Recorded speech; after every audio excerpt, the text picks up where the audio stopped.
You don't even have it. Honestly, I'm probably gonna go to sleep. I'm still enjoying the stuff that's for free, right? Like all the class changes and all that. Anyways, let me just I have the turn on. You could even play it right now. Well, a few times notwithstanding, but okay, we're live, Zalgus. Oh, okay. No, we're not live. It's all a lie. Conspiracy theory. Let me open it. Glad to see everyone's ready as usual. Hello. You are roboting again. Am I roboting on your side, guys? Erbie, Milk? Actually, not really now, no. Okay, I'm just gonna say it's Zalgus then. Welcome, everyone. Oh, wow. We are going to be talking about the new cards that have been released for both the anniversary of HOUSAMO as well as the concurrently released preview to Chapter 5. So this will be covering some of the prologue units, such as Wakan, Tanka Infinity, and Tangaroa Infinity, but as we're also going to be covering some of the ARs, which are more of an anniversary. I don't know why I'm giving so much preamble to this. I think we should all just dive right in. So... Haha, funny joke, dive in. Yes. We will be starting with the anniversary ARs. Starting with the true anniversary AR that everyone receives for free and fully maxed. It's crafting time. This AR gives... I didn't write it down here, god damn it. Yeah, I was gonna say. Well, it's whatever. I'll just say it out loud. This AR, one, in its more general useful effect, gives resistance to all attack down debuffs on base start to your allies who are positioned in slash range to the unit actually equipping this card. Not the actual unit equipping the card itself, so keep that in mind. So that could be good for protecting them from the usual dungeon hijinks you see that reduces your attack for Dazzle or Curse when it comes to devils or ghosts or tricksters or the like. In addition, this AR also has a new effect, along with the other AR has some similar new effect. This one in particular increases the drop rate for AR tokens by 10%. So this AR really is meant for dungeons. Maybe not the Ikebukuro dungeon, but definitely the Aoyami as well as the Shinjuku dungeon. That's most of my thoughts on it. Anything you guys have to say about it? Also, hello, Chairbear. Hello, Prisma. No, I pretty much only realized that the attack down resistance would be good for dungeons like yesterday when I was actually thinking about it, because those guys are really annoying. Dealing a quarter of your damage is not fun. So being able to... Isn't it kind of obvious it's meant for dungeons, since like you're not going to get AR tokens anywhere else? Yeah, but I wasn't paying attention to it because it's kind of there. But anyway, if you're doing one-turn clear strats, are generally not that useful because two of the most popular ones, in my opinion, already resist debuffs. But if you're using some other all-range charger that isn't Beach Kotaro or Typhon, then this would work pretty nicely. Can't believe you said Beach Kotaro or Typhon, but didn't mention Shiva. Well, I don't have him, so he's not so popular. There you go. No! For some reason, if you checked out Samocore, it seemed like everyone was just like popping about the whole Shiva Excreota strategy when we were talking about the 5-star ticket exchange. So it seems to be something that's going to be like the new Lianon strategy of this year. Which is like, honestly, I disagree with it because it's you only do like what 20,000 damage at most or something. Was that? No, you deal a lot more with Fushi. But it's enough for enough for the dungeons, right? And it's like people are like, oh no, don't use Kotaro. And then Kotaro's like easily doing 200,000 or even a million or 4 million. I'm like, okay, sure, stick with Shiva, I guess. Yes, but also Kotaro does not pierce tenacity and all that shit. So it is convenient, especially for the attack quests that you haven't unlocked yet. Hey guys, some of these things may be useful for seed quests and stuff like that. I wouldn't know about it though because I haven't unlocked all of them. Of course, we're talking about the... Also, who the fuck wants to use Kotaro, please? I've been using him fun. You know, you guys... It's fun. You guys don't know... Noise on your end? Is there noise on my end? Do you guys hear noise coming from my end? Yes. think it's actually the Discord server that is having issues because everyone was machine talking to me. Oh, interesting. Okay, well, in that case, it's not my fault and I can't do anything about it, so, oh well. Because I hear like some like sort of jostling on your side. I don't Yeah, know. it sounds like something's being scratched or something. Scratched. Well, I will have to investigate that in the middle of someone else's period of time, but... Yeah, I heard this primarily on your side, but I also heard on Zalgus and Milk right now. So I think it's the server. Okay, well, thank you Discord for wasting our money on nothing. But anyways, we're being distracted. Let's focus on this. Does anyone have any additional thoughts on this? I've used it in Ikebukuro. It works for paralysis because I'm actually getting hit by slimes because I have to. Oh yeah, run, that's the thing. See, other people get hit by slimes too. Okay, it's mostly you. Who the hell gets hit by slimes? It's so easy to avoid it and stall it. Jeez, it's fucking low Because I'm range. being Jeez. lazy, like running Summer Just- Sujikuro, and he's just like in the middle. I don't move him, except to like, just like heal with dead. Yeah. just use it. Just use Triton to give him reflect. actually- Okay, you know what? I'm actually hearing the static from someone else's side too now. What is that Didn't noise? I don't know. I didn't actually think of the Ikebukuro dungeon, but finally my troubles are solved. Okay, even keep in though I mind haven't it's had that in a one while. turn only. Keep in mind that. So I mean, that's it goes away pretty generally when quickly, but. that's generally when I get inflicted with it. Oh, okay. But yeah, it's because you don't know who's gonna move on the first turn, and then after the first turn, you do know who's gonna move, and then you can just stall after that. So yeah, keep in mind it's useful for all dungeons like that if you're not just doing an optimal blow everything up in one turn setup, which is most likely gonna be the case if you're doing some kind of mentor composition run. I think anyone does that anymore. Like a lot of people still do mentor runs, but I mean, Do they? I still do them. I've been doing them. I haven't done them. I've done them last week and this week. I only don't do them because I already got everyone to max. I mean, that I did- needed to 85. The thing was, so- I leveled everyone, but then I just got so lucky in Anniversary, kept on pulling the units, so... Yeah, I got what's it called? Nyko's Korgane, I got Sandayu. Ooh, you're suffering got- from I success. Let's move know, on. it's so hard. You're suffering from success. Oh my god, my heart aches for you. Everyone, F in the chat for how much I'm suffering from success. F. Okay, but two other things. This could also be useful for 2 units that I have debuffs naturally to their kit, but don't necessarily benefit from them. There is Heracles, who actually starts on arrival with Curse, as well as on move he self-inflicts Dazzle. So it could be good so that you can get his guts up quickly while also getting rid of that initial debuff.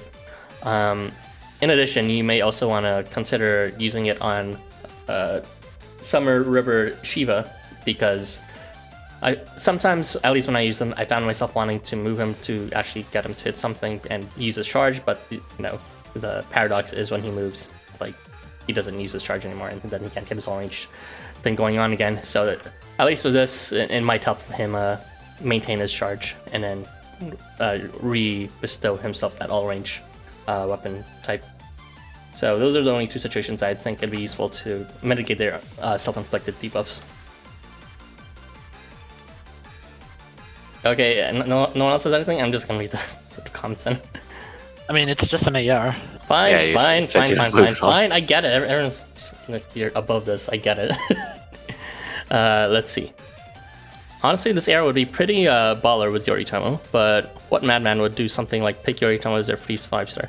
Honestly, I would have personally recommended Yoritomo. I did that. Yoritomo's I a did unit, that. and also It's Erbie already amazing. has Fushi, right? It's like, you know, there's situations where you'd want to use Yoritomo over Fushi.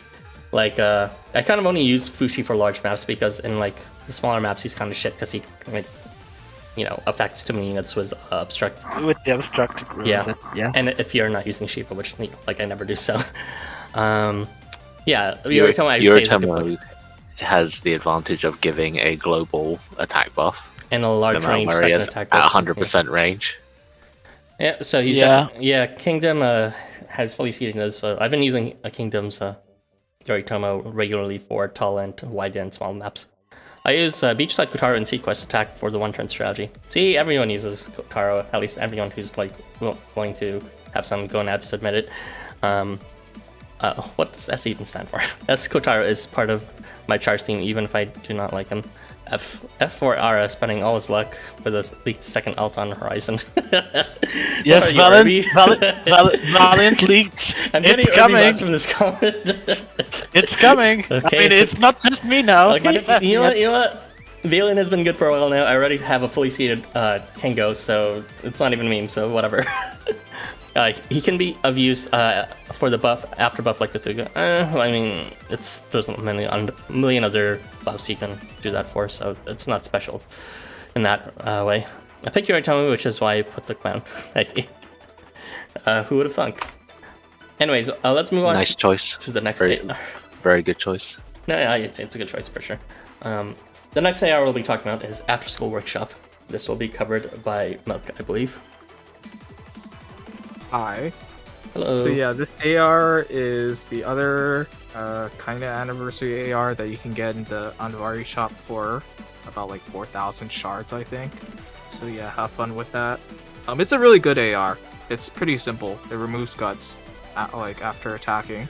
The implementation is a bit wonky in how it does it, but overall it's just like remove guts. So it's a really strong. Yeah, this is actually surprisingly strong the more I think about it, but I'll leave you to present your main comments first. Yeah, it's pretty strong. There's not really much to talk about it other than that. It's just that like you can remove guts on hit like at it's 100% rate. What the hell is that? Yeah. And it's not like one turn only. It's like for as long as they're attacking. Like what the fuck? Yeah, it's like it's really weird. It's that when I was putting it in, I didn't really understand why they put in like two like skill bestowing statuses. Like I don't understand really the reason why they had both. Do you understand it now or? No, I have no idea because it seems like it's still. It seems like it's still too like. I can explain it. Okay. So there are two different things here. It looks redundant, but it's because of the hacky way they code things. Grant Guts Resistance is an unaspected status that grants a skill, which makes them resist Guts. This is only for one turn, and then the second thing inflicted is Guts Resistance, which is kind of almost the exact same thing, except it's not a skill. It's just I guess it's a skill too, and it except it's for 4 turns and it's buff. And it seems weird, but it's because of the way they code their resistance skills. When you inflict a resistance skill, it doesn't actually remove the debuff in question. It only just makes them resistant to it. And whenever they receive another status of some kind, then that would be the trigger that would then remove it. But by itself, it doesn't. So the fact that they put another status right on top of it is that second guts resistance is just to trigger the first guts resistance to remove any existing guts. It's a bit silly like that. Yeah, so that's what I thought. That's certainly a reason. It's just that like when they implemented Fashionista Sathagawa's like what was it? Do you have like taunt removal things? Yeah. That's not how the dummy buff worked, in the sense that they didn't like repeat the skill thing, whatever. But in here, they like actually did double skill removal status effects, like one being special status 4 and one being a regular buff. I think the turn duration for the regular buff is 4 turns, so that's pretty good. Resistance skills are usually 4 turns, but there's a few weird timings for this batch of ARs and whatever. Like the last one only 1 turn. Yeah. And if you read on the wiki, after attacking, apply remove buff to hit units 0%. That is not a bug. And that is for removing guts on overkill at 100% rate. And I have a note in the wiki page about it to explain that is what it's doing, but it's kind of hard to see. So yeah, that after attacking, apply remove buff to hit units 0% is intended. So the way it sort of works generally, we noticed this maybe half a year ago or something. it seems the game detects any skill that has the keyword remove buff in some sort of attacking skill, whether it's removing the buff to adjacent enemies or, you know, some adjacent shit like that that's not actually doing it. And then it translates that into a completely different skill that is guaranteed, even if the skill itself is low rate, to enemies at 0 HP. And it's then guaranteed to remove guts and guts alone. So it's interesting like that there's like an escape solution for that. But that's what this essentially is. This is essentially forcing that escape behavior. Remember what happens when you have spread buffs? Yeah, that's the thing. That was so bizarre, but that's, I guess it's in that category of things that trigger the escape condition. Yeah, and the second effect of the AR is that it increases the drop rate of seeds. I've been using it a lot in the Chapter 12 seeding HP seed quest. I'm just yeah, presuming that those quests have guts because I yeah, yeah, I figured. Yeah, this Pretty is pretty useful. vital for him for the his one-turn clears. It makes it so much easier. Yeah, it's actually really hard to find a strategy still, but for that quest in particular. But yeah, It's a bit unfortunate that this AR is like this useful with Kengo because I kind of wanted to use this AR for someone else because of there's something neat this AR does, which is, you know, not intended, but it's right there. Guts resistance, the second guts resistance, is a buff, which means you can trigger buff reversal, which means with Valentine Link you can use this and then it will guarantee the trigger of a buff reversal to any unit he hits. So that's a really cool effect, but unfortunately it's just better on Valentine Tanka right now because of his usage in that quest. Alright, did you mention who can equip both of these ARs? Because it's anyone. Yeah, everyone can equip these ARs. There's no restrictions for either. I mean, that's to be expected for anniversary ARs. It's Yeah. neat. Yeah, there's one thing that I had to last thing that I had to say about this AR, but it's really simple. Is that it kills like the usage of Wakan 5 for Kalki teams. So yeah, Wakan is over because you can just use this instead of having to do this like bullshit combo, like Musashi and Matsumara. Yeah, I've been using Kalki for the HP quests, HP seed quests to remove their guts. It's very fun. Yeah, just keep in mind, again, when it says one attacking, that's for only on regular attacks and not charge attacks. So that's why Kalki is relevant, because he has that very unique thing where he can on turn 1 have all ranged regular attack, given you have the right setup to debuff him. So, yeah, Kalki is meta. I'm sure Gascan is happy. That's why I started seeding him. Even though you should have started seeing him ages ago? Yeah. Have you? I mean, I wanted to seed him ages ago, but I didn't. So ever since his Christmas variant, because I thought it was very cool. Well, Yeah, Kalki 4 actually has really, really low attack, so seeding him is really good. He has like 3.5k attack. Yeah, it's 3k attack something, so I thought, gonna give him attack seeds and skill seeds for the 100% with the free Glint AR. So yeah, so consider trying out Kalki with this AR for sure. I think that's all our thoughts on this AR, so why don't you just rate the comments? Okay. The AR that enabled HP flower farming, Behold, actually had a 4-turn team before it. But yeah, I couldn't get 1-turn clears without without having some certain people. So yeah, pretty nice. Remember those dragon mooks that are really annoying because if they survive for even 1 turn, they bestow guts on themselves on top of having a high crit rate? Yeah, no longer an issue. Yeah. Yeah, that's certainly a rite of passage in Onsen. Okay. This AR exists to increase the chance to have seed and for the HP seed because of dragon having guts, and it's really annoying for the 1-turn kill. Yeah, it is.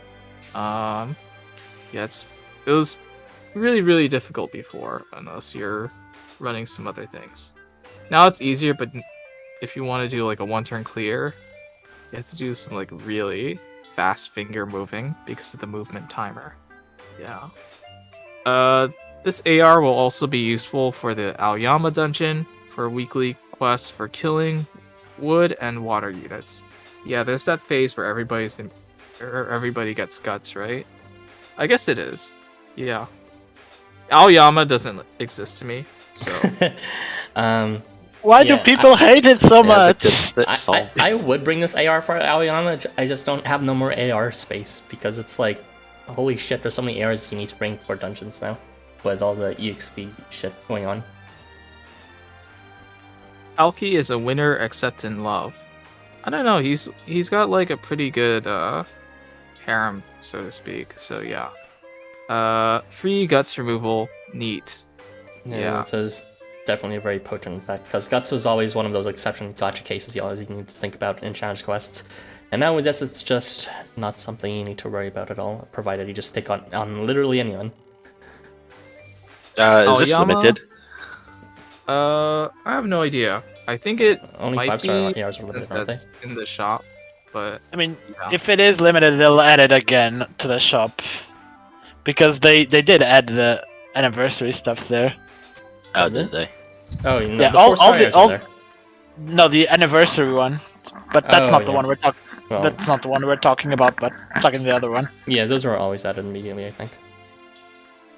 Okay, so let's just yeah, that's it. Let's just move on. Actually, there's one more comment. Just read that and we can go. Aoyama, real homies grind at the Ikebukuro dungeon. Yeah, that's like literally everyone. It's easy, so. And it's good for Acer quotas. Unfortunately, Aoyama is also kind of hard to pass up because of its like decency and water and nether quotas. Alright, so now we'll be moving into Shinya. This will be covered by Zalgus? No, not Zalgus. Who's no, it is me. Okay.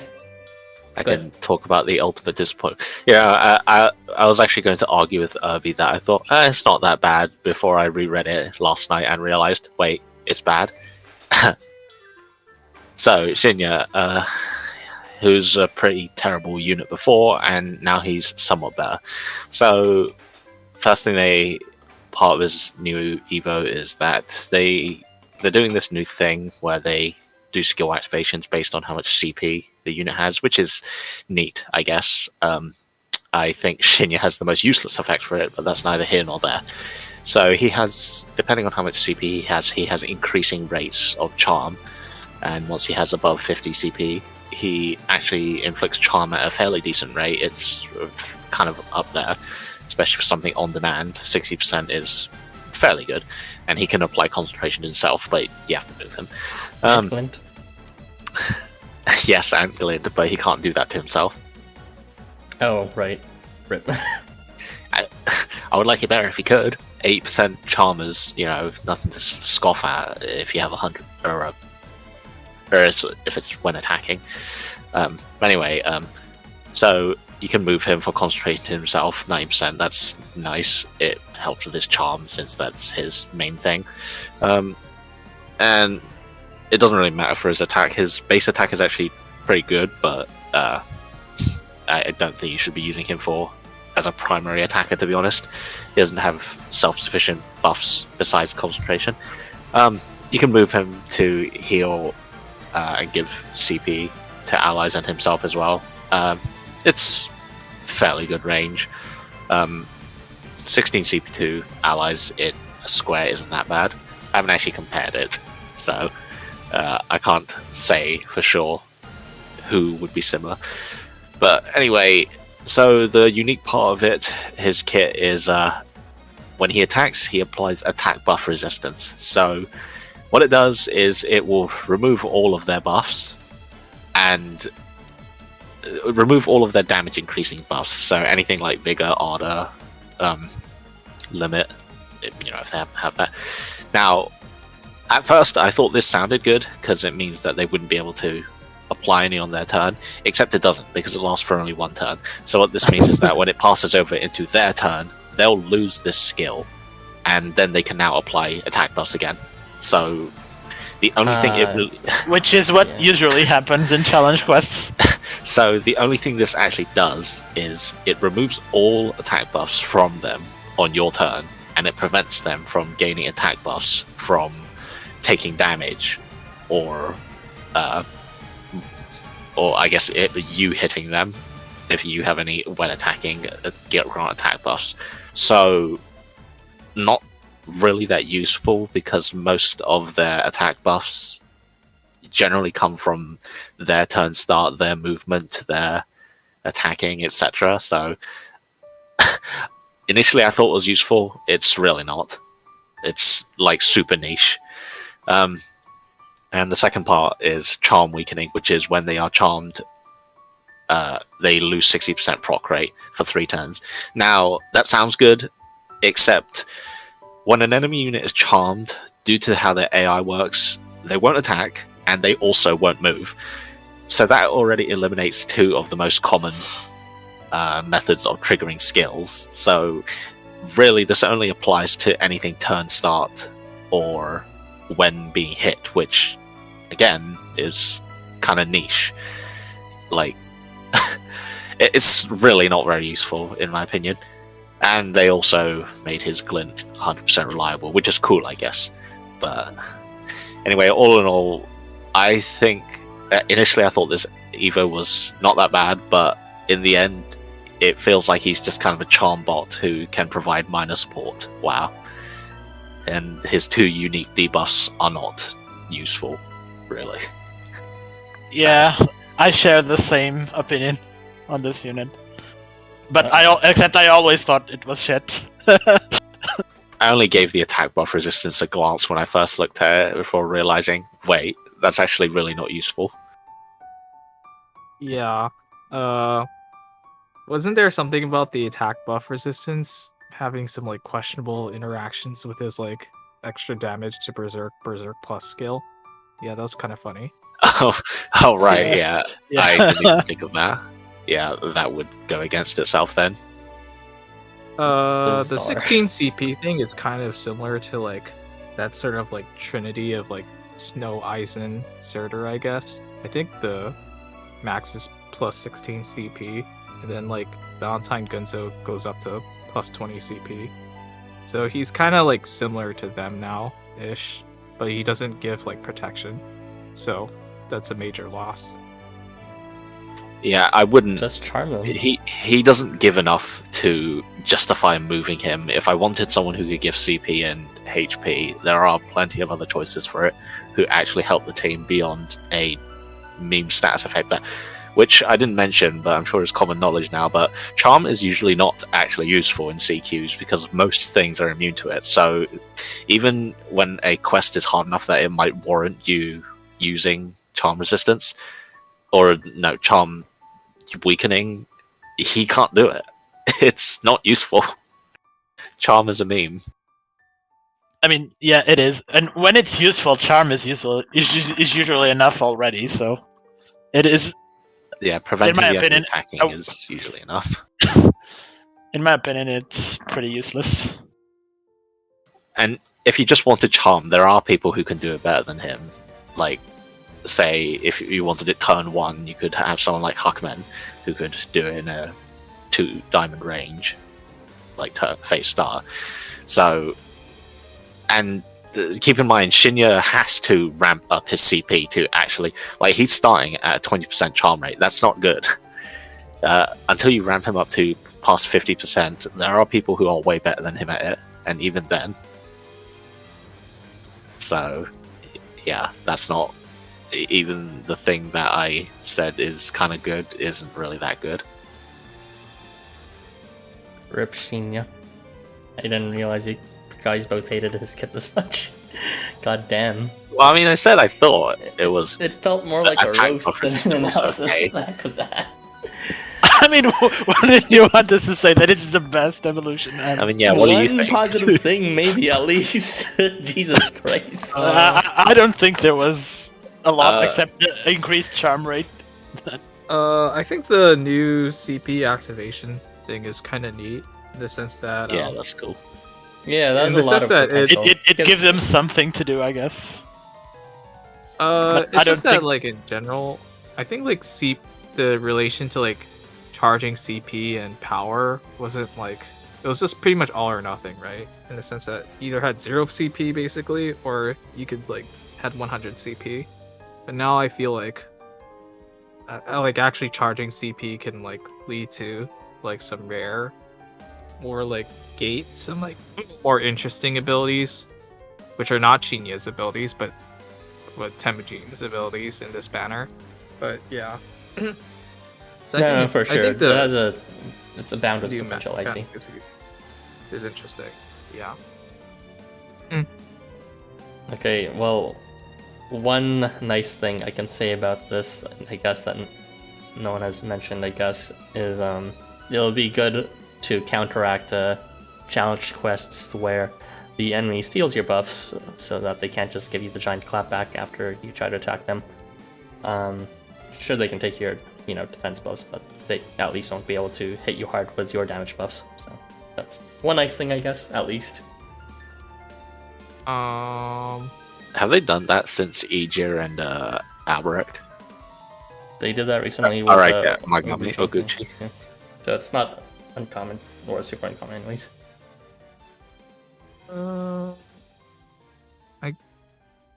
Maybe like it depends on the timing, I guess, right? Because Yeah, it the has to be like a status- reactive when they are hit, kind, not when they attack. Yeah, and that's the rub. yeah, it's just They could have made it 2 turns at like. I mean, then the problem is that you'd be able to keep pretty good That uptime would be on it, too strong. But I guess. they could have given something different, I think. They should have given him attack and defense buffers, or just buff resistance. There you go. That would have actually been useful because then you could negate defenses, which is what you actually want to be negating on your turn. I mean, they could have just like gated the thing behind a CP activation thing, and it would have Yeah. been like too strong, but also like okay because you had to be a certain CP. No, they usually undershoot the effect of skills with new triggers. So Tell that to Temujin. okay, well, Temujin he's gonna have a hard time getting his charge up anyways. We'll be talking about it in a second. But I think for just to protect this boy from getting roasted more, I'll just call it here and I'll let you read out the comments now. Wait, why doesn't he remove defensive buffs too? Lore-wise, I can understand, sure, but what? Yeah, I guess we said that well. It would be fairly strong. Like, I mean, it would definitely give him a niche, act as the spearhead, like, to remove all defensive buffs, but... Yeah, that would be neat, but we already have Soul for that. No. He's limited. The way I see it, Shinya became a 4-star Snow with his on-move support. Yes, that's the only part I'm paying attention to. I mean, you could also use 3-star Aizen, who I think he still does that and gives tenacity. Yeah, I think he does. I mean, his Yeah. rates are like 80%, but so is Shinya. Yeah, you can't really compare him and like call him a 4-star Snow because Snow had both protection and Blood of the Beast. So, yeah, like 2 defensive buffs is a lot tankier than concentration. Hey, Shinya offers glint. Wow. If Oh, that It's reminded not- me of the If only we had an AR that did that. what was I say, Milk? like in this anniversary, like Tavastar says like wow somewhere. I think it's in the AR, right? like- Yeah. It's like, The wow, airlines are... Ichidori, or something like that. Yeah. They're super long. Also, Well, it's they have tough like shot. Jesus. 6 people. TV star. Yeah, but... Just give Shinya a really good ult, please, LifeWonders. I mean, that could work. I mean, they've been doing pretty good on ults, except Ibisu recently, so... here lies Shinya's fans' hopes for a good skill Evo. Yeah, this is definitely not it. Gabriel is arguably his closest comparison now. He just has a hard-to-use niche now. Weird how his season's gone so much and yet so little at the same time. Rip. Yeah. I mean, at least Gabriel does more stuff. Gabriel has increased horizontal movement. There you go. Automatically better. Also larger CP range and glint on face start. And healing. Okay, I'll be sure to prepare the funeral rites for Shinya tomorrow. Let's just You seem like you really want to compliment him. No, it's not that. It's just I didn't expect it to be this savagely negative about remarks about him.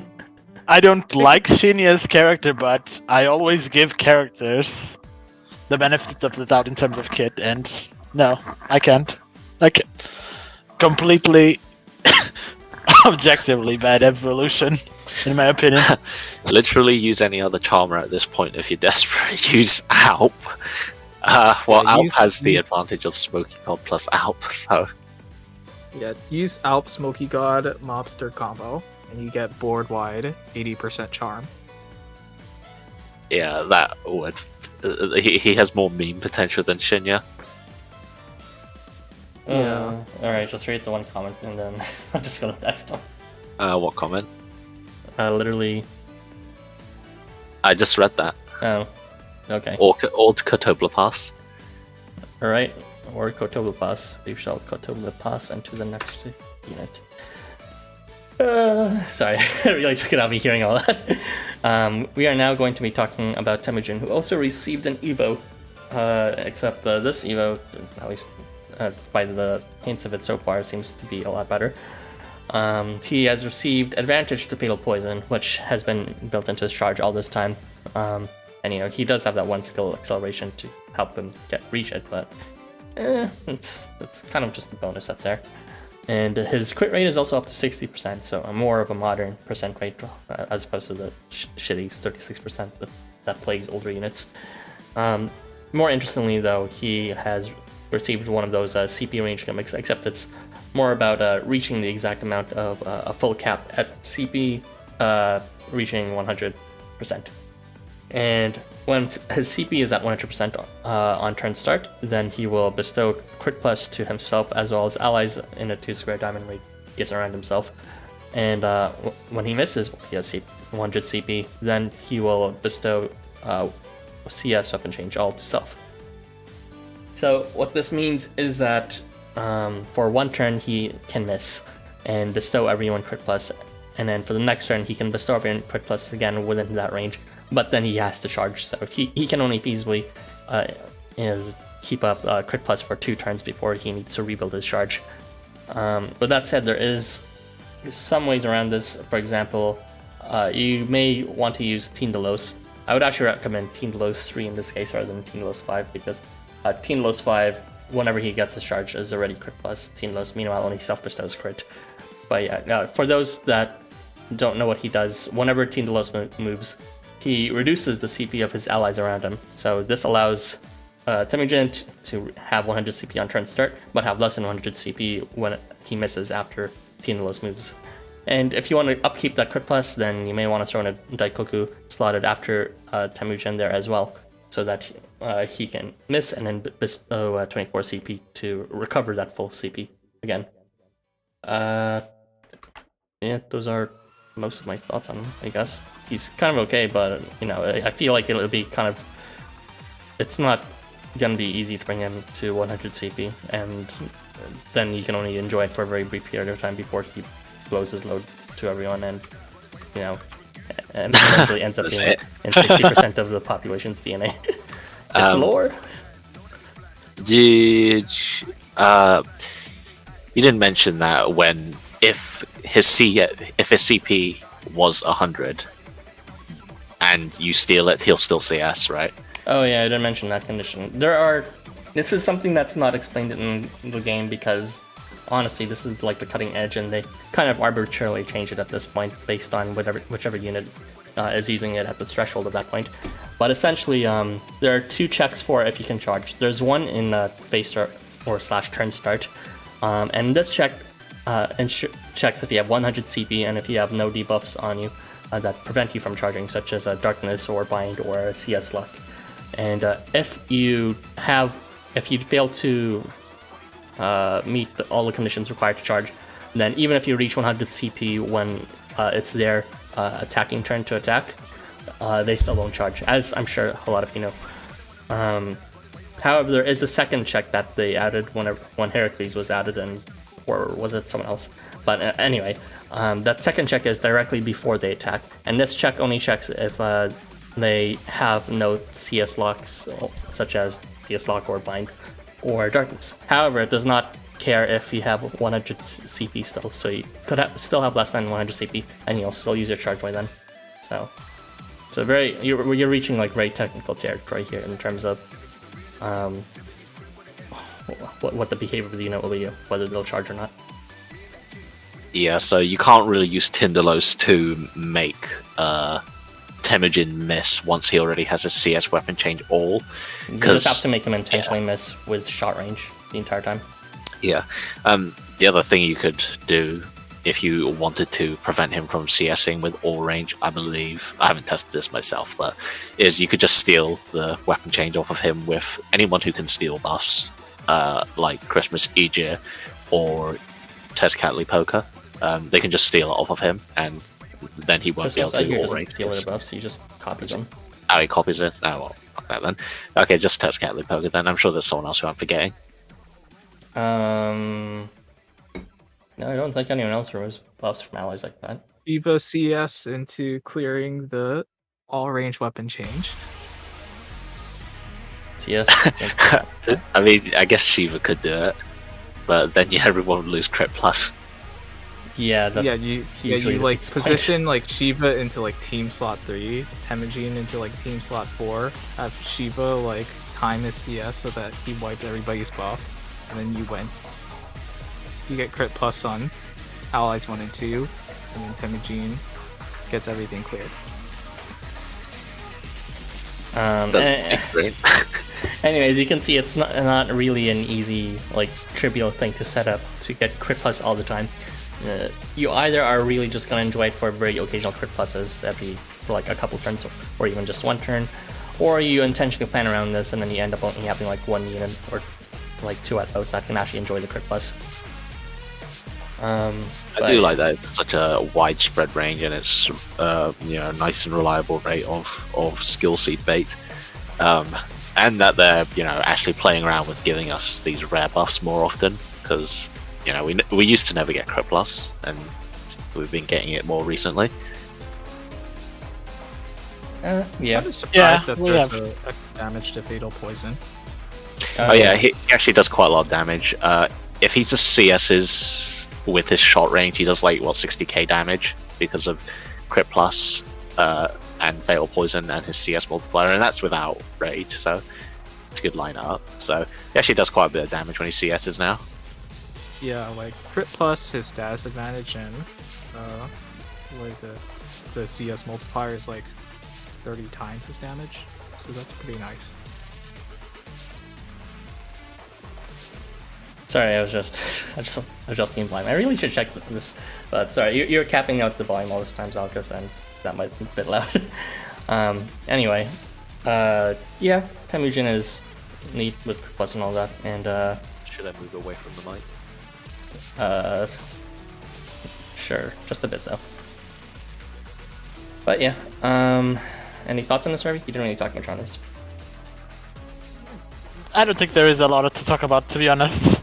It's a good skill evolution, and you already mentioned everything good about it, to be completely honest. Alright, I guess that's fine then. Then you can read out the comments. That's me. You. Yes, you. Okay, you didn't hear that. Temujin.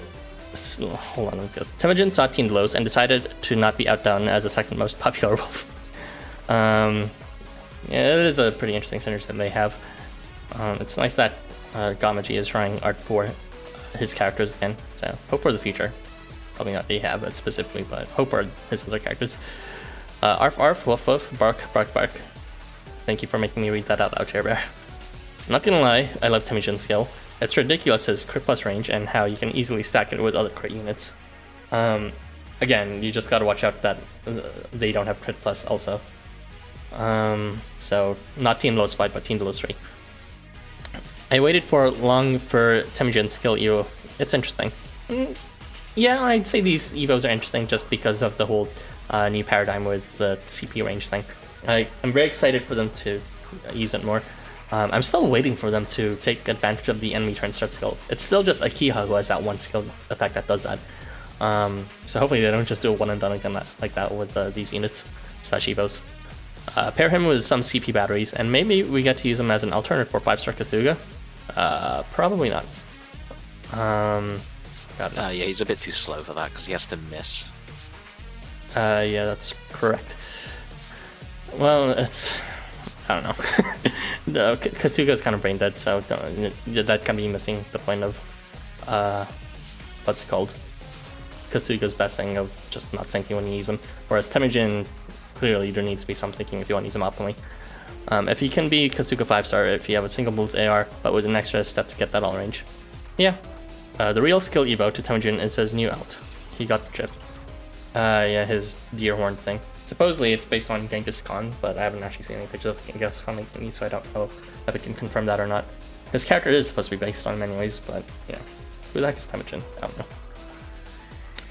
Anyway, let's move on to the next set of cards, which will be the units for the Chapter 13 Prologue. The first one will be covered by Milk. It is Wakan Tanka Infinite. Go ahead. Yeah. So, I honestly don't know what to say about this card, except that I find it extremely annoying and frustrating to read. Because, like, I don't know, when I was, like, putting in Mugen Wakan's card, it seemed very nice until you keep reading a lot of things. Like, so he seems like a good, like, snipe range damage dealer, which he is still. Like, he gets face, start, attack up, and he can spread it. He can spread the buff to allies. And he has this, sort of, like, weird skill where he can deal extra damage to enemies the further away they are. But it's not really a new mechanic. It's just, like, weird, like, jerry-rigging from LifeWonders part. So, if the enemy is like a certain number of squares away, that determines the multiplier. So if the enemy is like 2 squares away, he does double damage against them. And if the enemy is like 5 squares away, it's basically crit plus because it's 5 times the damage. So yeah, it's like a very... So that in itself is like, sure, it's nice snipe rage damage. It's kind of similar to Otohime, I guess, because it's attack up and that's her pseudo crit plus multiplier. It's just though that like his kit is just very gimped in a lot of aspects. So, for example, like it seems fine except like when you read the status resistance of his third skill, he resists like vigor, and ardor. So like he's a damage dealer, but he can't like get 2 of the most common damage buffs in the game. It's just like, why? He can do the spread buffs, but then you read it later and it's only now at like a CP of 100. It's like, okay, sure. He has like a crit plus CS, which is like really good. And it's all range. But then he appears with this infinite like 999 turn CS lock that he has to move to get rid of. And when he moves, he doesn't do anything. And when he moves, he can only move like in 1 row. So it's very unwieldy. And then his first skill where he pushes away enemies is after being hit. So enemies who like... But if you read his first skill like a little deeper, he receives extra damage against people who like you want to push away. Like he receives double damage from slash ranged enemies. Like long slash enemies. So it's just like really weird. It's like I think you that's want just to like the lore of it, right? He just wants people to be far away. yeah, it's just that I think it's like weird to like have this like after being hit skill to like push away enemies, but the units who you want to push away like need to hit you to be pushed away, and he's like, you know, he should be in the back, right? So you can't really like push away those like slash range enemies without having to give up like his positioning and like him having to take extra damage.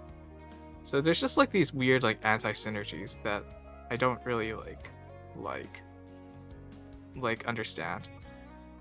I guess it's just, I mean, sometimes things aren't necessarily to make them better, but also so to penalize you for playing them wrong. So, you know, if you're not putting them in the back, then the game's going to penalize you for that by getting extra damage from these melee range units.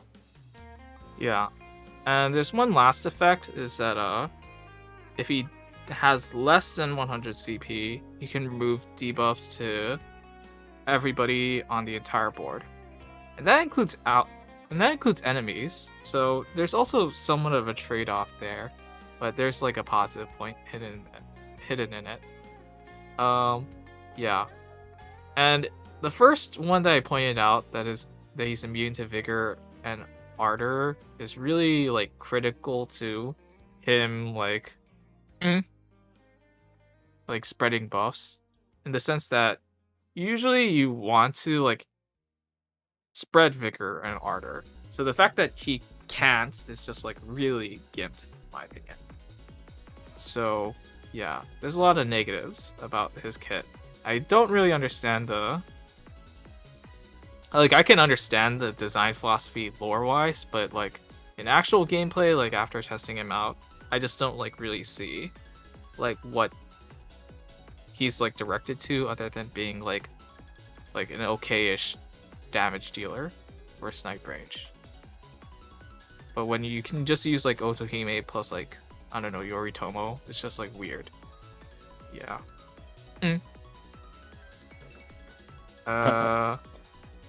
Yeah, I have more to say, but let's hear what other people say first, I guess. Okay. Well, Zalgus made a nice diagram for this because I made an infographic because I wasn't sure if Milk was going to be here for this one. So yeah, behind the scenes, Milk was maybe or maybe not going to join us today, so I made two schedules, and Zalgus was supposed to cover him if not. So I'll just throw that graphic up right now just in case you want to talk about it. Yeah, sure. So I have the how much attack damage he does on the left there. That's on his own, with just his own attack up. So you can see it goes up to a fairly high number, 15.8k. So that's nice. And you have all the... so those are all the buffs on the far right that he can actually hold.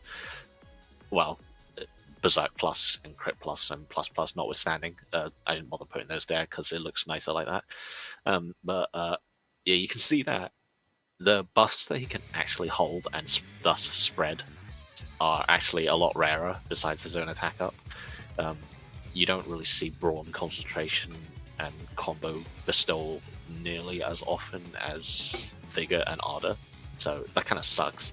It really kind of gims how much he can spread. But for the CP thing, if it's less than or greater than, I guess the idea is that if you want him to just continually spread buffs, then you just never move him and never remove his CS lock, so he just stays at 100% CP all time. You know, unless someone lowers his CP. But the other thing is that if his CP is less than 100, and he will remove debuffs from the enemies as well. This actually synergizes really quite nicely with Fushi. Fushi applies something called Obstruction Weakening, which makes it so that enemies take crit level damage as long as they don't have Obstruct, which Fushi constantly applies turn start. If Wakan is after Fushi in the turn order, then Wakan will keep purging Obstruct off of them. You know, assuming you didn't apply a different debuff to them. So that's basically a global crit plus multiplier all the time, regardless of where Fushi's standing. So I thought that was a neat combo.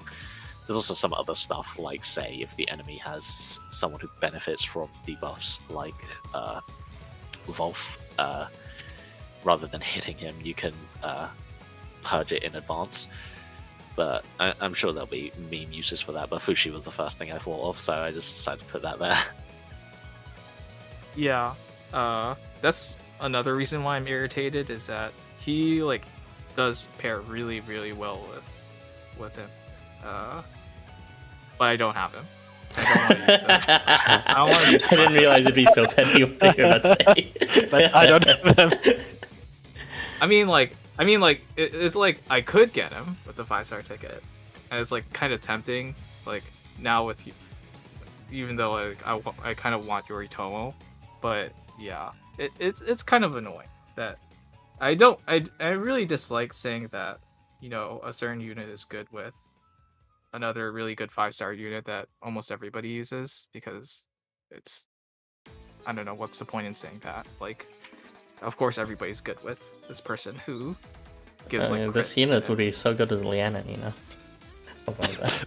Actually, this one wouldn't. Okay, I'm just giving an example, not to this specific unit. Okay. The anti-Lianen Wakan, because he resists all her buffs except like Glint. No, not limit. Limit. Yeah. There is actually anti-Sinajima Fushi also, unfortunately. Fushi constantly pulls in whoever he hits and around, and Wakan obviously wants to be far away from them. And if you want the turn order, then Wakan's supposed to be after Fushi, which means Fushi will be reducing his damage.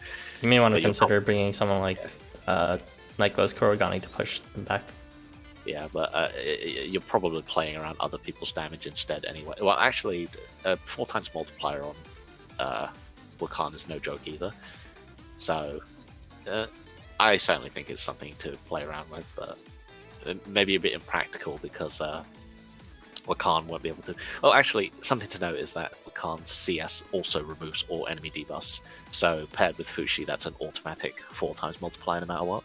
So, if you move Wakan immediately, you immediately will, on turn 2, you will benefit from Fushi's existence.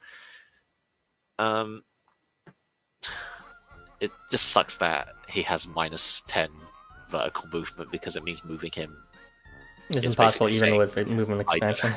I don't want to reposition this turn, which you're probably not going to want to do on turn 1. Yeah. So I have something somewhat positive to say about that. It's not really positive, it's just that it's not as bad if you're in like sort of like when you've like cleared the phase except for like one or two enemies, in the sense that like you know when there's like sort of like you just need to clean up a bit like the phase, then you can like move Wakan and get it the next phase. So if you're in that sort of situation, then that movement isn't so bad to remove his CS lock. At least when I tried him out with like Fushi, like that's what I ran into quite a bit.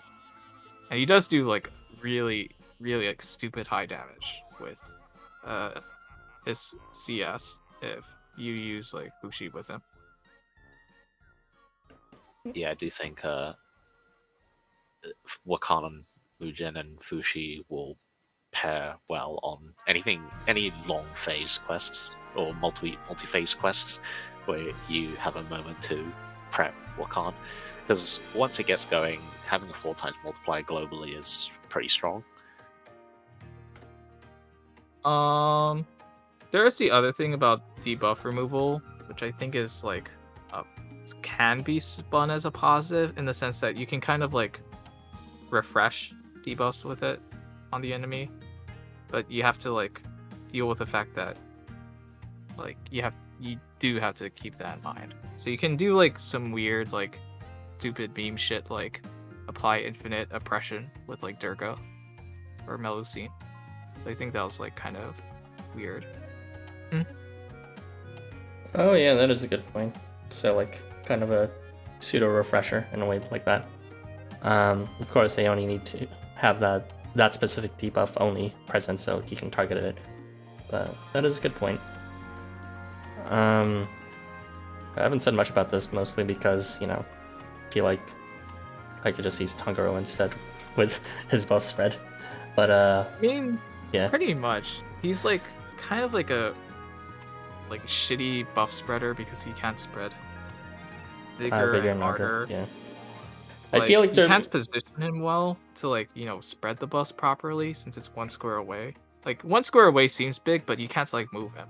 It's just and you want to ideally move him to the very back, so you can't spread buffs to the people on top.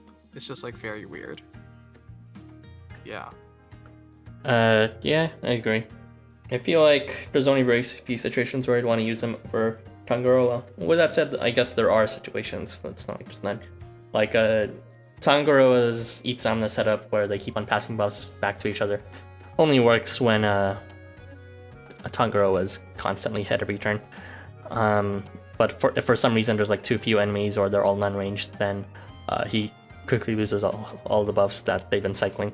In this case, Wakan Tanka Infinity would be better for that. And also, Wakan's still useful for other strategies, such as stacking defense buffs, for example, or for stacking things like debuff management statuses, like Reflect debuff or Nullify debuff, or stuff like that. So, yeah, maybe not the best for your usual damage stacking thing, but for any other kind of stacking of buffs, you'd still be equally as good. Yeah, I'm not really too fond of defense buff stacking, just because it's just very unwieldy. You have to run some really meme teams to achieve that, right? Pull out all your 5 stars, you can apply Unction or Adamantine, or use Jaizen or whatever. Yeah, and 2 of the most common ones also are only 1 turn, but it's another option, I guess. The last thing I have to say about Wakan is that if you have him CS, it's really, really hard to get his CP back to 100 because he has nothing to charge a CP. Yeah, it seems like it's really hard. Yeah, sorry, I cut you off, but I was just gonna say it seems like Erbie is just 2 states, one before he moves and one after he moves, and he's not really gonna be getting his charge again after that unless you really build towards it. But at that point, then might as well just not move him at all in the first place. Yeah, even if you said something about use Christmas Rio to charge his CP, it's just why? He's not gonna get bigger. He's just use somebody else at that point. Yeah, I fully agree. But who knows? He offers some things that Tangaroa doesn't, and more options is always good. And also, right, he's cute. Oh, sorry. You can go. I don't know. I was just kind of stepping over how he looks. I like him a lot more than a regular Wakan Tanka. Yeah. I was gonna mention something about that. So these are Mugens, which are considered limited. So this is a very bait banner, 10-day bait banner, which is going to end maybe in about 4 days, I think, right? 5 days or something like that. Personally, I think you could definitely live without him. I think he's just kind of shitty.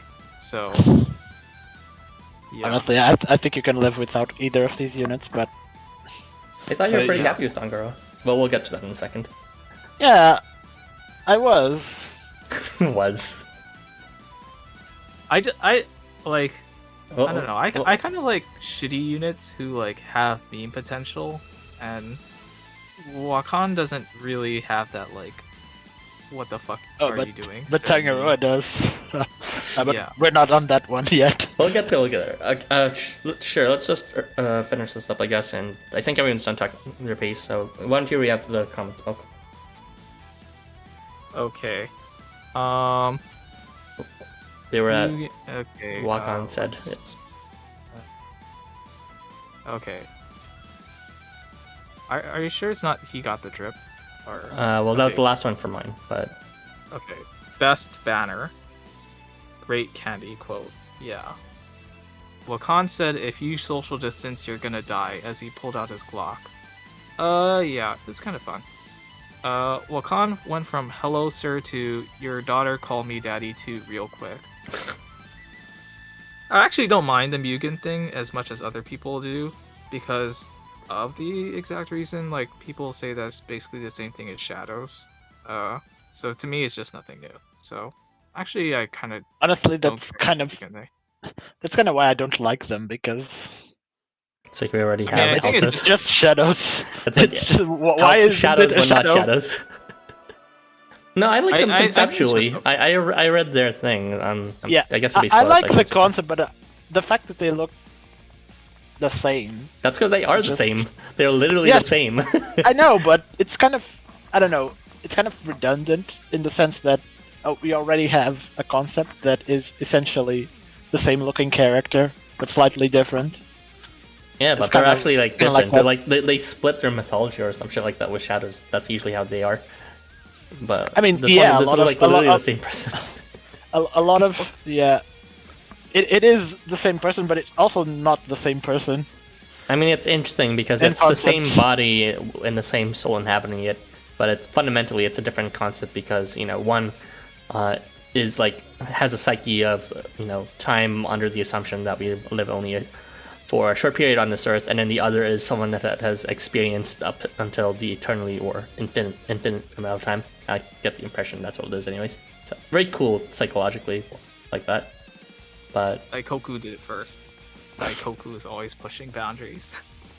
okay. Josh definitely knows his shit. Okay. Wakan is now Leonan-phobic. Time to bring Mephisto. Yeah, Mephistopheles is okay once you realize, but you do have to realize that he has to like be behind Wakan, and that's like a very, very weird position to be in.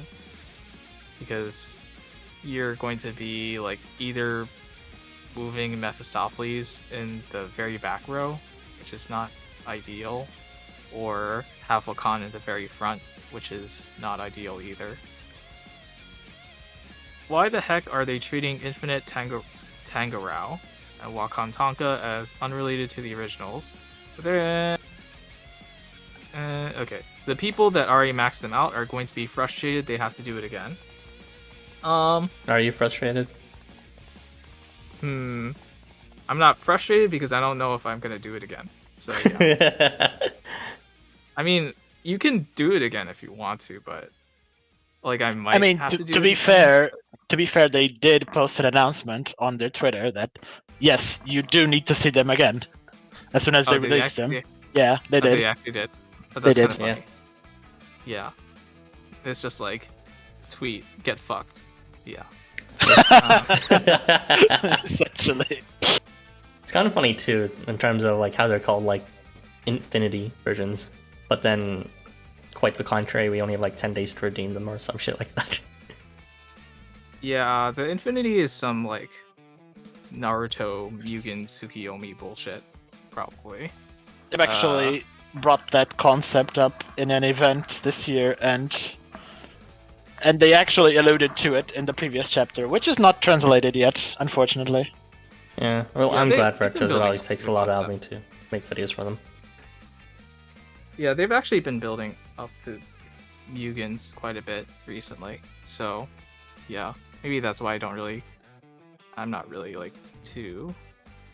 Well, it makes to sense since it's think just about it. the Invaders family of chapters, so gotta be. I gave both of them just HP and attack seeds. I actually did HP and attack seed. Mugen Wakan too. That's because I'm grinding the seed quest. for Oh God right, knows I what did reason. see yours. I was testing yours out. I was like, does he actually remove it on the same time he, like, Yeah, because like he self-inflicts or self-bestows a CS lock resistance, but we didn't have that dummy status thing. But it also gave the skill of after move, the dummy skill, and I was like, does that trigger at the same time? And it does. So, turn 2 he should be charging. Yeah. Yeah, I don't know how to feel about him. I really want to like him and figure out how to build around him. He's got a lot of restrictions on him that I feel he doesn't deserve. Yeah, basically my opinion. You can use him with stuff like Valentine Yumao or like what is it, Fuxi, but it's just like why bother at that point? It doesn't help that level and skill seeds are very expensive to use, and not nearly as easy to get as HP and attack seeds. Well, they're very easy to get if you just use your 4 anniversary tickets on the HP on the level. Yes, exactly. Perfect. At least not to the degree he has currently. I do think it's cute that the buffs and debuffs he are resistant to are all emotions. Yeah, this is also what kind of annoys me is that they did this first with Otohime, but Otohime Is not resistant to Vigor and Ardor. Yeah, she gets Vigor and Ardor. Like, I get it's like the emotion AI blah blah blah blah blah, but it's just like, why can like R19 like have Vigor and Ardor and Mugen Wakan not? This just means that Wakan is has even less emotions than a robot. Confirmed. Hot. Like, fucking troopers get Vigor and Ardor, and he can't. It's just like, why? Just like, why? TBH, robots I'd have rather feelings. just use Otohime over Wakan. LMAO. Oh wait, I skipped one. Okay, but consider the following. Peach emoji. What a wonky kit. You gotta be wonky in the story for this. Yeah. I won't spoil because Ara's here, but Thank you. there's something about it. Mugen Tanka plus Itzamna can bounce buffs forever, just not damage buffs, so still worse than Canon Tangaroa. Yeah, I really haven't tried the Itzamna Mugen Wakan, just because, like, why even bother? Like, Canon Tangaroa just seems like a lot easier to pull off. Good point, Jerbear. I'm seeding him regardless of his actual performance lol. Yeah, you can do that. Nothing wrong with that. You know, it's funny that he can receive all buffs from OG 5-star Wakan, and you can use them both, so lol. Yeah, I considered that. I didn't really know what to say about it, except that, It's dumb. it's actually okay to have, like, somebody with extended vertical movement with him, but it's just like, I don't know. It's just like, I guess spreading combos okay, but just use Beach Seth or something. I don't know. I thought you were talking about the lore implications that you're using the same Wakan twice on the same team. I guess they don't. I guess it's kind of similar about the shadows, but the shadows at least are their own thing. That's also another thing that bothers me. They can use both of these Infinity units or Mugen units or. My way of rationalizing it is just that even though they're the same person, they exist in different times. So you can bring them in the same team because they are technically not in sharing the same spatio-temporal plane. Where's Young Daikoku? Where's Young Daikoku? I guess, but he has a different identity. Wakan, Tanka, and Tangaroa do not. Yeah. I actually really want to try speaking using of the regular 5-star Wakan with him. I kind of want to bring back everybody's like most forgotten 4-star 3-star unit as a Matsumara to spread brawn. Isn't his brawn rate's like only 50% too or something? Yeah, but he has concentration after moving, so that's 60%. Ugh, it's so gross. And it's like one square only. He really needs an Evo. Yeah. You know who doesn't need an Evo? Motosumi. You don't even need to skill seed him. He's already perfect. Everything is 100%. I don't understand Rage not being applicable, but Berserk is. What even? Yeah. Rage is kind of like an angry, crazy sort of themed buff, and Berserk is more of like being violent, so I can kind of understand it, but yeah. At least, like, that's how I... The Saurus Wars right now. Yeah. At least that's how I interpret, like, lore-wise what status affects me. At least because, like, Valen Panic is more violent than like angry. Wakan, Is there Tanka, anyone that and- gives? Sorry, go on. Is there anyone that gives rage to allies anyways? No. Unless you use Nightmare Durga and then have somebody steal it back, then yes. No. Oh, somebody said Dream Durga after CS. Oh, we're working on the same braid wavelength. But yeah. Wakan is the unit you park in the back and just let him go unga bunga. Funny enough, Wakan OG completely KOs Walter in a theoretical situation. Yeah, he can't actually push back the regular Wakan until like he gets punched. So yeah, I guess so. And Did you want to say? I'm pretty sure Wakan resists backwards push too, anyways. He does, yes. Oh yeah, he does. Yeah. Also, So- Walter is a very good name for Wakan. Walter, very good. I think I'll call him that from now on. It's Walter and Talter. It's what we've been calling them. Walter and Talter. I'm pretty sure that's intentional. Yeah, it's certainly interesting. I don't know if it's intentional in the sense that I feel like he's definitely more intentionally themed around like fucking over the Mugen Tanga. But yeah, sure. Oh yeah, Mugens are weak against their OG counterparts, LMAO. Actually, not really for Tangaroa. We'll get there. We promise. Spirit strengthening. I pulled and got baited for Walter. I did get him, but Walter is very mid. He's kind of mid-low to me, but I guess mid might be an accurate assessment. Okay, enough of that. Oniwaka was the original altar. Dude. OMG, Nightglow's Kathuga got a new friend. I guess so. They're kind of like independent. Similar personalities So- of pushing everyone away. Yeah. Yeah, they're kind of like work independently, so I guess it's okay. Yeah, it's fine. Actually, it's not really fine because he like removes debuffs. So like unless you don't like use a CS, then I guess it can work still. I mean, you're going to move him anyways, so he's going to reapply them at Nightmare Katuga, that is. Yeah. Since the debuffs are turn start, so it doesn't matter if you keep Okay. moving him. Yeah, sure then. Oof. Mid chance means it's half or low. I tried pulling them, but eh. I mean, I'd go for the 3 stars for like completionist's sake, but yeah, that's about it. Let's just move on. Yes. Alright. And now we are going to talk about the last unit of this batch, Tangaroa. Talter. This will be Yes. Alter. Yes. In Tangaroa Infinity /Mugen /Alter. Yes. Erbie is handling this. Take it away. Yes. Okay. Where to even start? Okay. Basically, if Wakan Tanka wants the Infinity wants to be far away from units, this Tangaroa Infinity wants to stay closer to the units.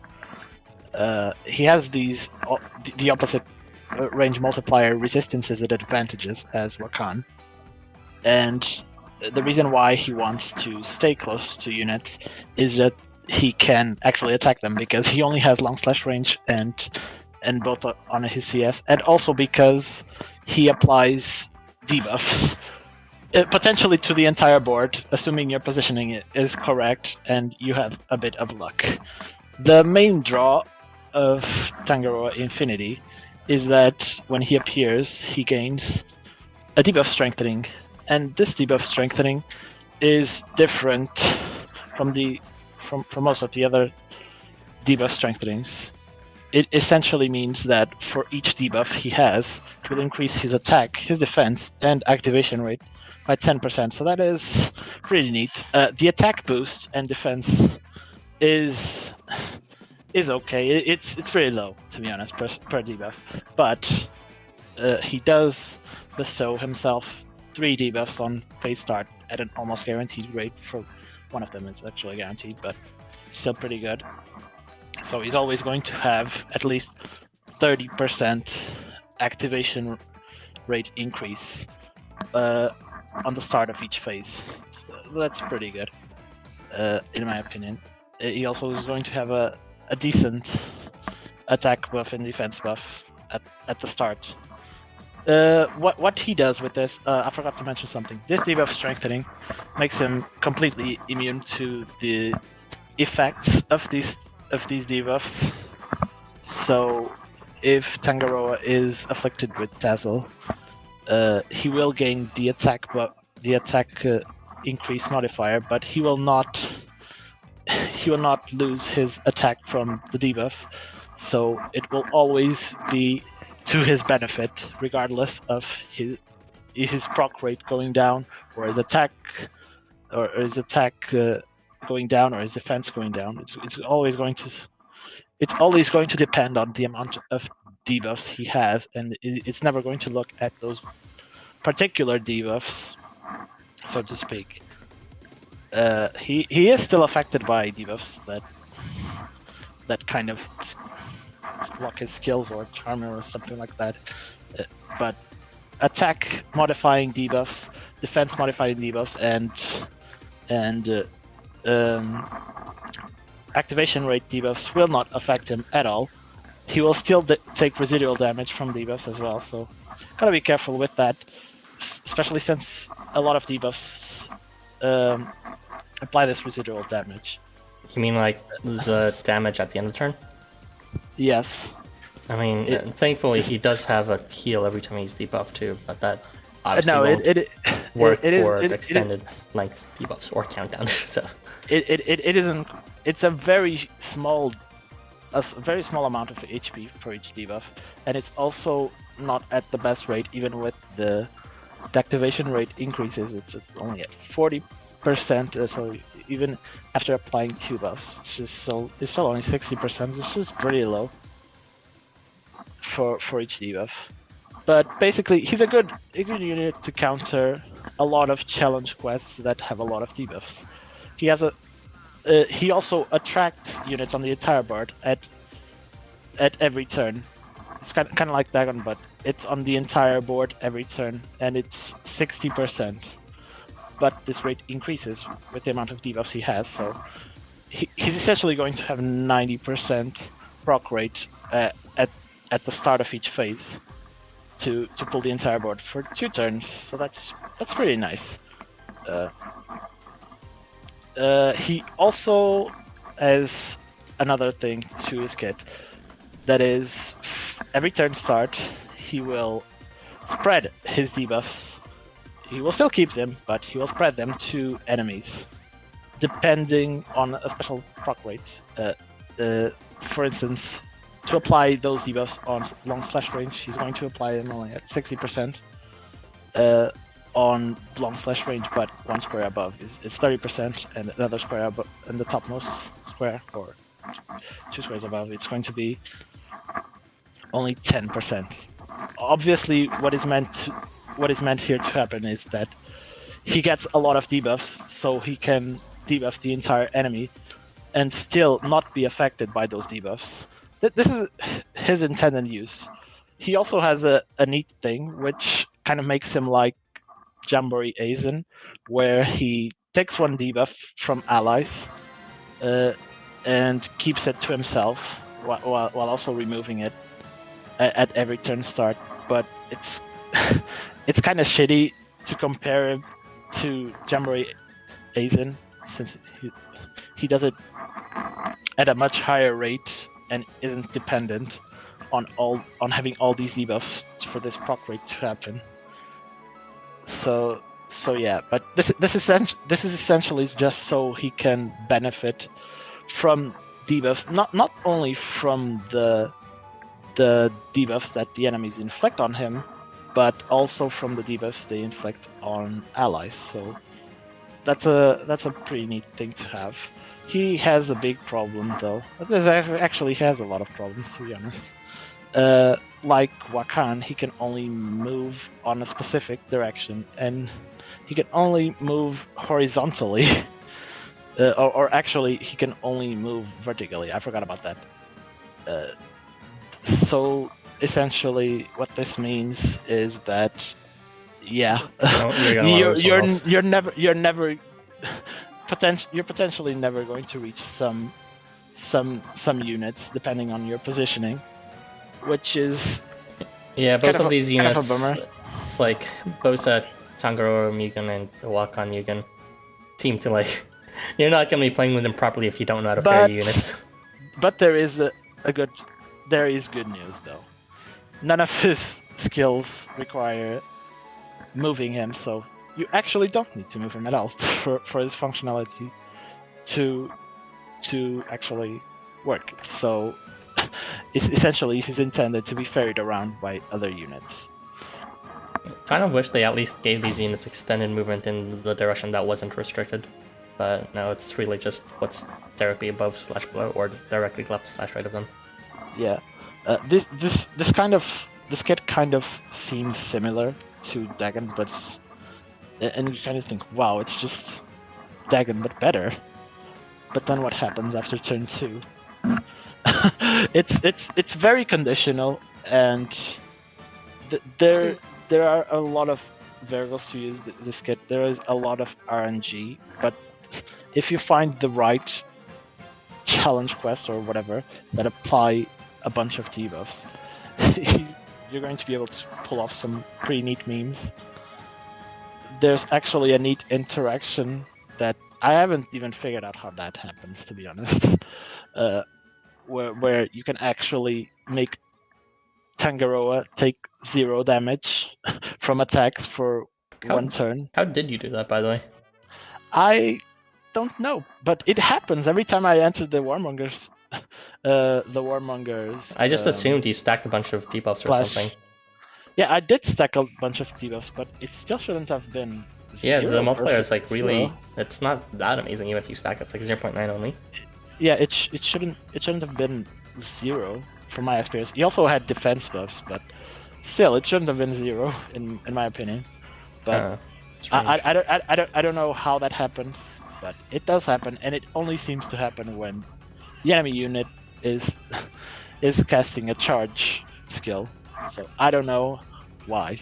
And speaking of charge skill, his charge is kind of dumb. It's long slash range. Yeah. It gives him regeneration, which he does need a lot of sustain, because if you're going to use him at debuff heavy quests, you're going to need healing, because he's not going to survive for long. Even if he's stacked with a bunch of debuffs,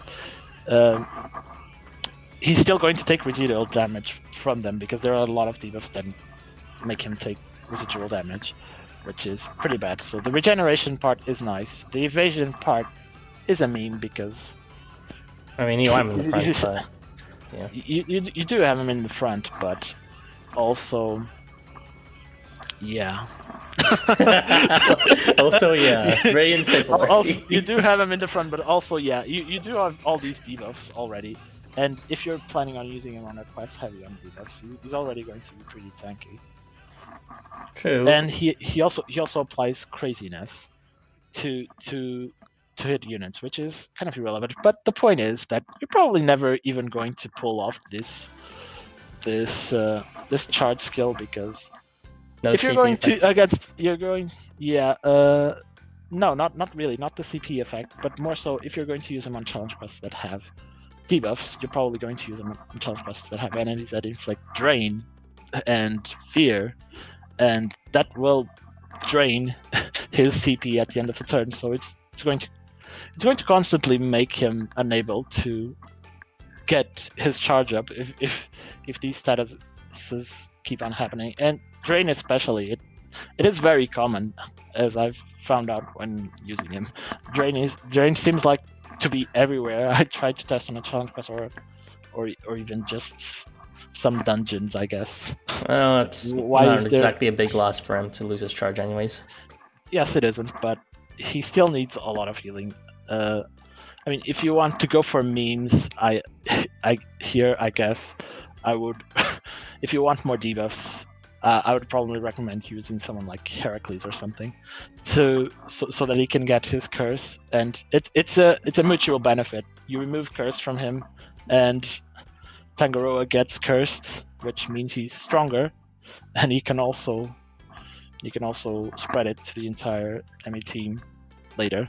I was going to say that, but it's a shame that Heracles also applies Dazzle and Stigma, which is a complete overlap with Tangaroa, so you're really only doing it for the curse, which kind of sucks. Yeah, there's also another thing that I forgot to mention here. Oh, right. The fact that he takes extra damage from long-range units isn't a very good thing, because he can't do anything about it. He's just going to take that damage. You can't just hide him behind your units. He's just going to take it, that increased damage, which is... Well, he can pull them every turn, I guess. He can, but also They'll just consider... move away if they're on their own. Also, there's going to be units in front of him, blocking them from coming further down. So you're going to have to go one by one. That was going to be And the case it is- anyways with Long Slash, but yeah. And it is kind of a shame for that. I was going to say something. Oh, right. I was going to talk about Shannon as well. Some of Shannon, at least. Because he can spread poison throughout the entire board. And Summer Shannon can also benefit from that poison application because he deals 2 times damage against poison, but he can only apply it on attack, on long slash range or something like that. What other poisons he applies are stacks of fatal poison. So I guess you can use him with Shannon if you really want, but then again you're using 2 long slash units. Yeah, And I'm not sure if I'd recommend allies who give debuffs, because it's he seems to Honestly, excel with stacks of debuffs, not just one debuff. I started with the recommendations with the memes, but realistically, what I would recommend is using him with units that can heal and provide protection buffs, because he's going to be on the front and he's going to take damage, and he needs sustain for those. But preferably not units that nullify debuffs and stuff like that. I think that is making him a worse unit, and that's not good. And that's all I have to say, to be honest. I think he's a pretty niche unit, but whenever that niche happens, he's going to pull off some pretty sick memes, I guess. Yeah, I'll be glad to see those memes myself. I But feel yeah, like it doesn't get enough benefit for how much you have to work to. I kind of wish he had a. He doesn't. I kind It's of wish kinda he had a. You know what Krampus says? I wish he had that, but for debuffs. Just on move, refresh all debuffs. His primary issue is basically, if you're going against a quest with no debuffs, then what the fuck is he gonna do? He's not gonna do anything. It's gonna remove the debuffs of your allies, obviously.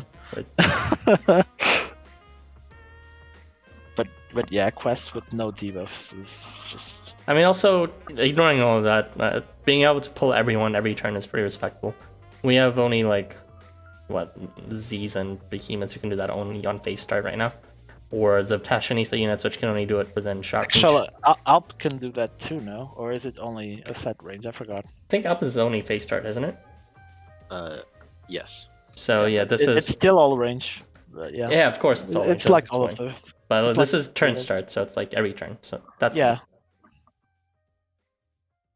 Can't dag onto it too. It's only 3x3, but Yeah. that's all he needs because he's also slash range, not long slash range. I think the main issue with him is just that he doesn't have enough to keep him going, and that's a shame. But oh well. Well, we've seen from plenty of other challenge quests before that when it does become debuff heavy, units that specialize in strengthening from debuffs are kind of overpowered, like with Guild University or Break or things like that. They kind of just you see solos of them regularly in those exact kind of quests, and I have a feeling Tangaroa is going to be one of the strongest in that case. It's kind of silly that they decided to give him some of the shortest duration buffs as his innate buffs, or debuffs rather. I mean, Stigma is It's just standard pretty 3 short. turn length, right? But then It's Dazzle. 3 turns, right? Yeah, They're it's both 3 3 turns. turns, right? Yeah. Cool. Yes. Except Stigma obstruct, dazzles 3 I guess. times and No, obstruct no one cares about Strike though. I mean, Like, it's another. cards. You care about obstruct. You care about all the debuffs here. But Yeah, but for enemies, it's it not. makes sense for Dazzle and Stigma, I think, just because those are like standard reduce their shit debuffs for Also, their defensive attack. It gives you a reason to use beach volos now. Wow, amazing, and stuff like that. Wow. Beach Bowls is also kind of bad though because it removed debuff, right? Oh, he has that. Oh shit. Yeah. Sorry, Beach Balls will never Balls, be you're used. still shit. No. Toto don't watch use, it. use Alice 5 and get all the Beach Volo skills. Essentially. What is she doing? What? I had something to say about this. Yeah, I forget. I think he's just like a 5-star trickster. I mean, he doesn't give it to allies, but I see what you mean in terms of just giving all their debuffs to the enemies. That's the. Yeah. I don't know. I think the turn start the track could be really useful. The unfortunate about the proc rate, but you could always bring Tangaroa proper with Keep Down to give him a bunch of like rate increasing buffs.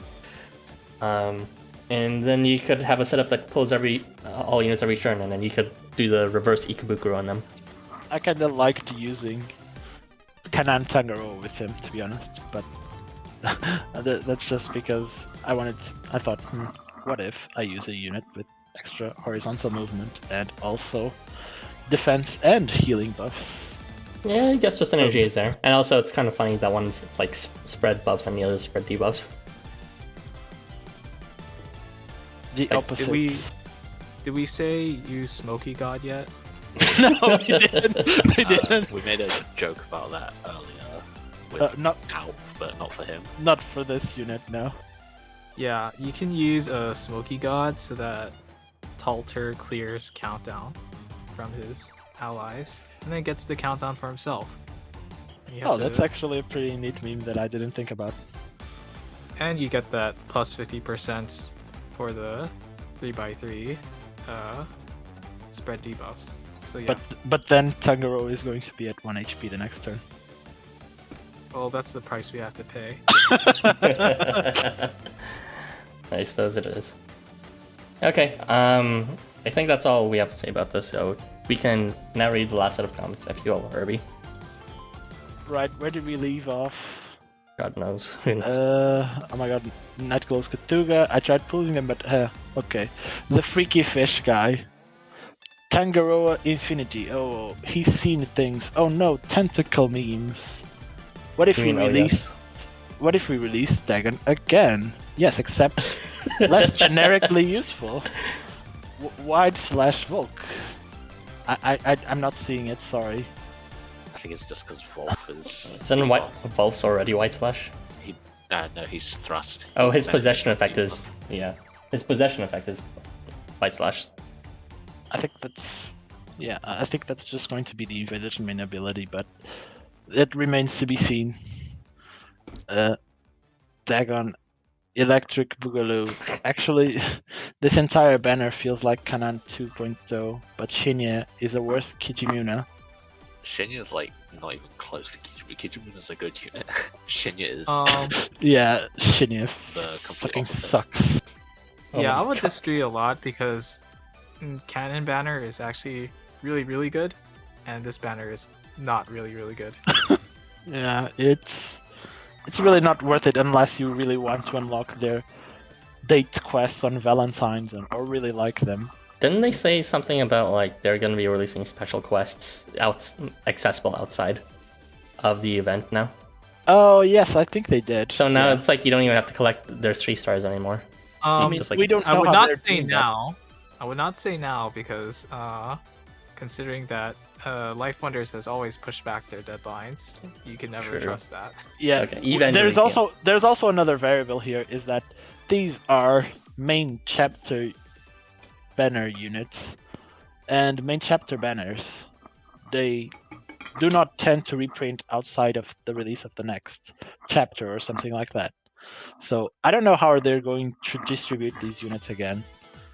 Probably if through they're those going to random throwaway distribute- banners they've been releasing sometimes. Watch Maybe, this. Like maybe but- in 1 or 2 years they're gonna do like a infinity banner or something, because there's obviously gonna be more than just Tangaroa or Wakan in terms of Mugen versions. Maybe. I Or don't think. 5-star banner. I feel like all the Mugans are going to be 5 stars, to be honest. It's kind of like the second variant thing. They're all going to be 5 stars. But yeah. Finally, another Infernal Long Slash. He has spread debuff. I don't know what Holy buff shit! re- Actually, I just realized that means Wakan and Tangaroa now have 3 5-stars each. Yeah, I guess. funny. If you think about that. Honestly, I don't even know why does Tangaroa keep getting 5 stars. I mean, He's not even I that don't- popular. What the heck? I don't. Why? But I mean, okay, sure. Kanan Tangaroa has a great kit. Sure, it's worth the 5-star. But why is it 5-star again? God knows why. Probably because he's like the only Bora Bora unit, and they don't bother to make more. Yeah, I mean, he's not like that's the only probably one, it. but The others are mobs Well, now we have 2 Bora Bora units. Tangaroa again. and Tangaroa again. It's just Tangaroa. Just Tangaroa. I mean, the mythology part is like cool in his bio for Mugen. Like, Yeah, I thought it was cool. It was already. It was already kind of foreshadowed in all the events he partook in, which were the only events he showed up, and were the Oh only yeah, I just events didn't where know he that got was like things. based in. I just didn't know that was based on his like actual mythology, all this stuff. Yeah, it kind of is. It's been there since Gogo 1 actually, when he mentioned his fear for octopuses and stuff like that. Yeah. Does Mugen Tangaroa have a bigger jawline than regular Tangaroa? I'm just now looking at their faces Uh, side by side. Yeah, he's bigger. Yeah, I think someone said that it's because of Sosuke's new art style. He makes men buffer, so I guess he's just buffer and has a wider jaw, I guess. But actually, I don't even think the jaw is that wider. But his face certainly is slightly different, and his body is entirely different. Yeah, I kind of felt like his head was like slightly longer, but I didn't like actually compare them. I see no difference at all. I'm Besides just looking, him I'm having just crazy looking eyes. at the Bora Bora page on the wiki, and it's just those two, so you can see them side by side. Wow. Amazing. I'm so glad we have another Bora Bora unit. Finally, and it's the representative. Now we don't need more units. We did Goddamn. it. It's just like Babel. It's just going to be Marduk forever. Okay. I don't know what buff reversal will do because I didn't see when he used it. I didn't mention it, but yes, he's immune to buff reversal. But whatever. No one I inflicts don't know that. why. What are the enemies that inflict that? Please tell me, because I don't know. I don't think I've ever seen buff reversal being applied on the challenge quest that I remember. It was applied by Daikoku in Hot Paradise. If you actually let him charge. Wow, this probably takes forever. How do you even know that? Because I guess I was playing forever. I don't know. For some reason he managed to build it up. I was like, how did that happen? I think it was because there was a bunch of ghosts and I got super unlucky with them constantly activating their CP spread. Oh, right. They also applied attack debuffs. Yeah, I see. Mephistopheles has a new best friend. Does that No. mean that No. enemies get affected by price of contact too? Yes, no. He's not even going to be moving forward with that. Well, I guess he doesn't need to with the pull. It's also removable, so it's not going to. Yeah, price of contract is irremovable, so it doesn't interact with his duplicate debuff or debuff strengthening or spread debuff at all. That doesn't look good. Oh, you're gonna say. Yeah, What? so debuff strengthening is a very weird status, and there's like a long note that I don't really want to get into. But basically, like, it applies to every like sort of like normal debuff, and every normal debuff that isn't is basically stuff that isn't conditional, except for conflagration. Yeah. So he'll get the stuff from everything that's like you'll see commonly, that's like not that is removable and isn't conditional, with the exception of conflagration. How does it handle doubt? Doubt? It probably just doesn't. Because does. like, because if you like scroll through the JSON, you have to like see if like the ID is there. Oh. I haven't checked honestly. Okay. But yeah. Never mind then, because that is technically a regular debuff too, even if it is conditional. Technicalities. Yeah. Because you just can't have like debuffs that are doubly conditional. Anyway, for those that are confused, essentially what LifeWonders did is they originally introduced a status called conflagration, which would only work when burn was present. And then they did something similar with doubt, where doubt had two states, one where position was not present versus one where it was present, and it would give two different multipliers depending on which it was, so it was never neutral. And what LifeWonders did for debuff strengthening is they went back and made every single debuff that was removable conditional to this status, so that they would either not do anything when this one is present versus they would act regularly if it it would not do anything when this one was not present, whereas it would do nothing if it was present. I'm not sure if I said it properly.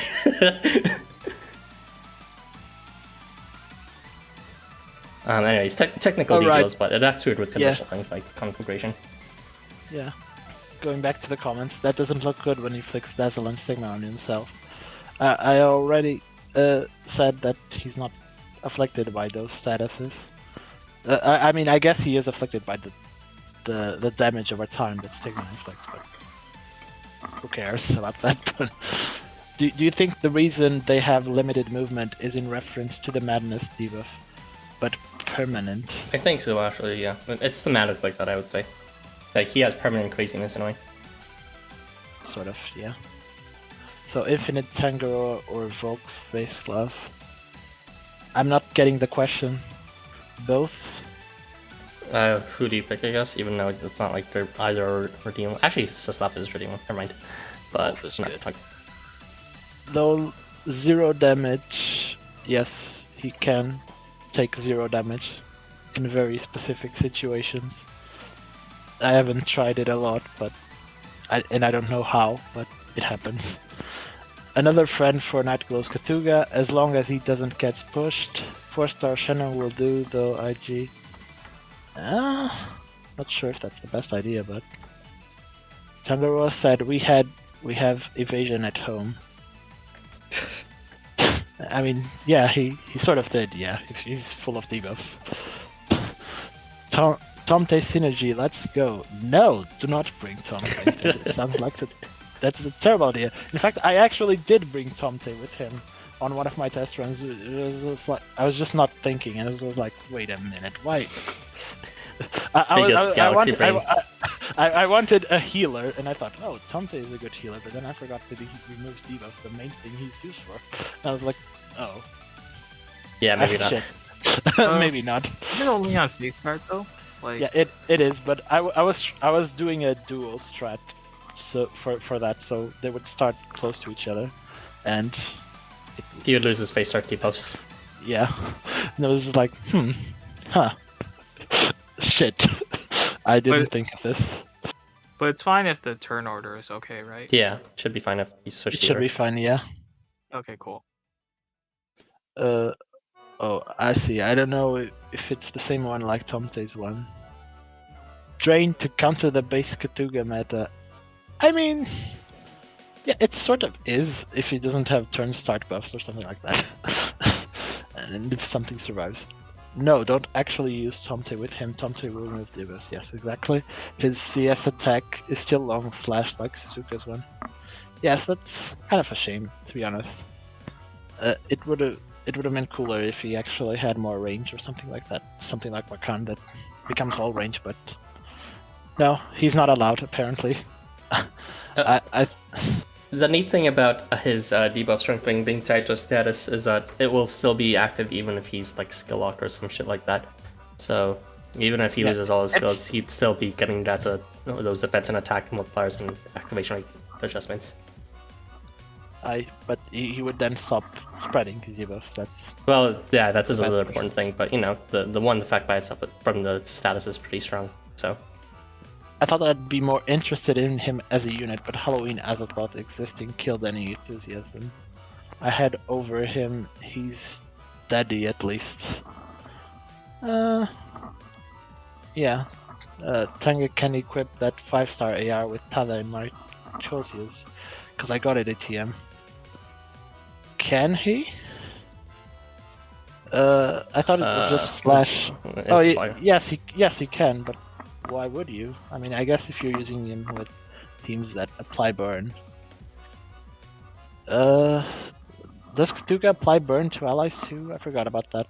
he applies conflagration, and that's it. Oh, then I don't know how I don't know how useful that would be. That AR would be on him, but I use him in my Zurong debuff team just because 3 debuffs. Oh yeah, I forgot to mention that. But yeah, you can use him with Zurong because he's going to apply his debuffs to the entire enemy team if you have him positioned correctly and you have some luck. Which is also necessary for Zurong to do his thing whenever he doesn't have a CS. Smokey and Talter ship name is the final countdown. I mean, I guess it is. Gas Mugen Kanan banner. No, that's not gonna happen. LifeWonders cancelled GoGo this year. There was no GoGo this year. There was supposed to be. Alright, LifeWonders, I'm waiting for it. Treat an infinity. Let's go. There's an infinity. No, I would delete the game if that ever happened. Tangaroa's mythology is related to New Zealand. Well, I don't know anything about that. Sorry. It's apparently the only place that never gets affected by a pandemic. You also use the alt expression. Alright. Same difference. You also use the alt expressions for the 5s. It seems like not that it affects jaw length though. No. Oh yeah, the wiki isn't displaying the regular expressions. Yeah, if you, I only could get what I could get, and they didn't have the regular one. If you look at the previous one too, I mean, I'm pretty sure it should be in. I was looking at it periodically. It wasn't there, right? And also, if you look at this one. Look at the fucking 3-star I put on display for the slideshow. This isn't from the wiki. It's a fucking crop from the trailer because they didn't have any art on the wiki for his 3-star, which I don't know why. It was on the wiki when if you searched for the changes before he had a card, it was there, so it has to be there. It's just that it's on the gay baby jail section of the wiki images. It's a different link to retrieve the images. I didn't even realize it was still a separate. It's essentially the Stitcher. Essentially, the wiki has 2 types of sprites that it stores. It's the one stored through the Stitcher directly from the common.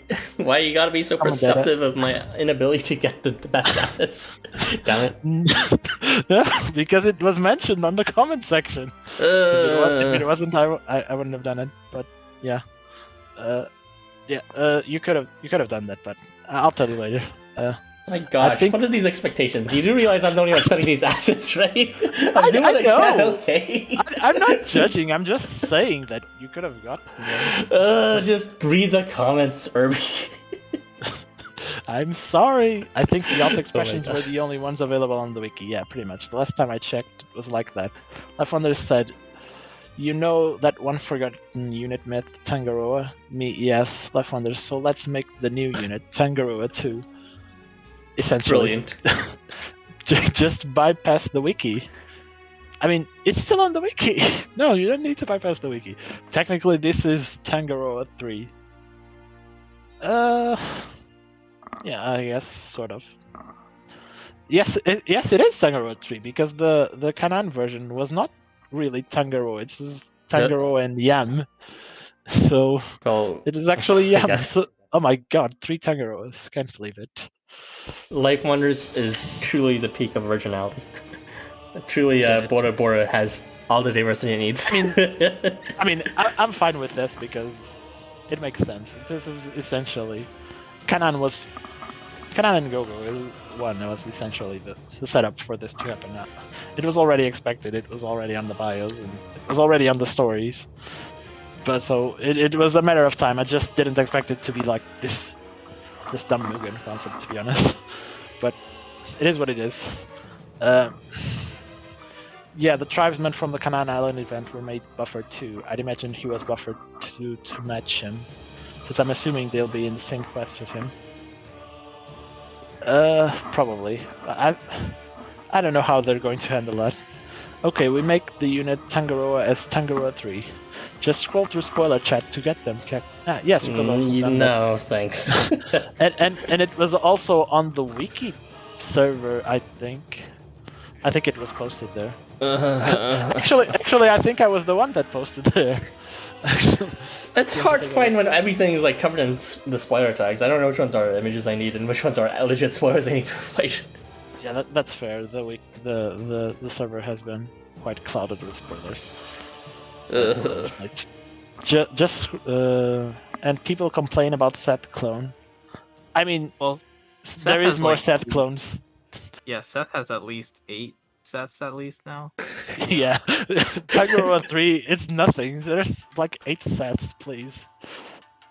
Let me see if I can go through this. Like Seth, Ball, Bale, Seth's clones in Desert Journey, and then there's like there's like a Apophis, Yes. who's like Seth but not really Seth. There's like Chocolate Seth, and then there's like The lost Seth. and then we're not even talking about like Beach Seth, Valen Seth, and then there's like Kolaski, the LH Seth. So that's like 9 sets. I feel like I'm missing one, but yeah. You're missing Bertro, the human Seth, obviously. Even though that's Okay, not. I guess we count that. Seth is everywhere. Just Talking about permeating everything. yes. I can't wait for next year's Seth variant. Wow, it's going to be amazing. No thanks. Imagine LifeWonders Tangaroa visits at New Zealand. Isn't New Zealand just Australia's little brother? Something like that. Yeah. Near Australia. How many clones are you at right now? Tangaroa 2 or 3? Seth, you're like the baby. Watch this. Watch this. I mean, Oh my yeah, God. it's pretty true. Oh right, yeah, there is Ash. So yeah, that comment. Yeah. So that's Isn't one Seth more. himself a clone of his brother or something? Yeah, that's one more Seth. It is a tumor, it must be excised. It is. There is always Seth. Year of the Tiger brings Seth Tiger variants. I mean, I wouldn't even be surprised at this point. New Zealand is near Australia. Australia, yeah. I actually want another Seth. Oh my god, okay, we're closing the stream now. It's over. No, Alright. it's over. It's over. Okay, so yeah, that concludes our stream. Yeah, I have nothing really elaborate to say. What do you guys think about the HOUSAMO Anniversary and the prologue, I guess, you know, in a non-spoiler way? They still haven't released item number 5. True, I'm interested in what it is and how banger the song will be, because obviously it's gonna be another Yeah, theme song. it's just going to be a song with the video, probably most likely. Not that I mind, I like the previous song a lot. Yeah, it was fine, but I mean, I don't know why they're taking so long to release it, but sure. I don't know why it was needed to be segmented like this. Like by last year, we already had it. Maybe it's a music video they're preparing with full MMD models. The models they use from their app. No, not the models from that app. No. What do you think of the MMDs app they made? Terrible. I should check that app out just to see it in But detail. I do think that the shop is pretty neat. I see they still haven't fixed their names on the shop. They haven't? Yeah, I'm looking at Oh it now. right, there's It's that like other shop. typo as hell. What was Alp again? What was Oh. Alp's name in it? I thought he was gonna be Alp, but he It's was like Apo or something? Yeah. No, Apo is Agyo. Of course. Yeah, it's Axel. Got it. Oh down. yeah, he was Axel. Yeah. What we're talking about is in LifeWonders' official shop page. They have an official like English translation version of it, and then it's just completely not The filter good is English at all. It's like. It's like if they did 2 layers of Google Translate or some shit like that. I mean, somehow Kalki survived, Yeah, I don't which know. is really weird. And then you get something like Kuro-san, which is like, how do you translate half of it but not the other half? I mean, Tetsuyu came out fine, I think. Amazing. It's probably for the best you don't see it. But and if you like Tez and you like Little Someone, might be worth checking out.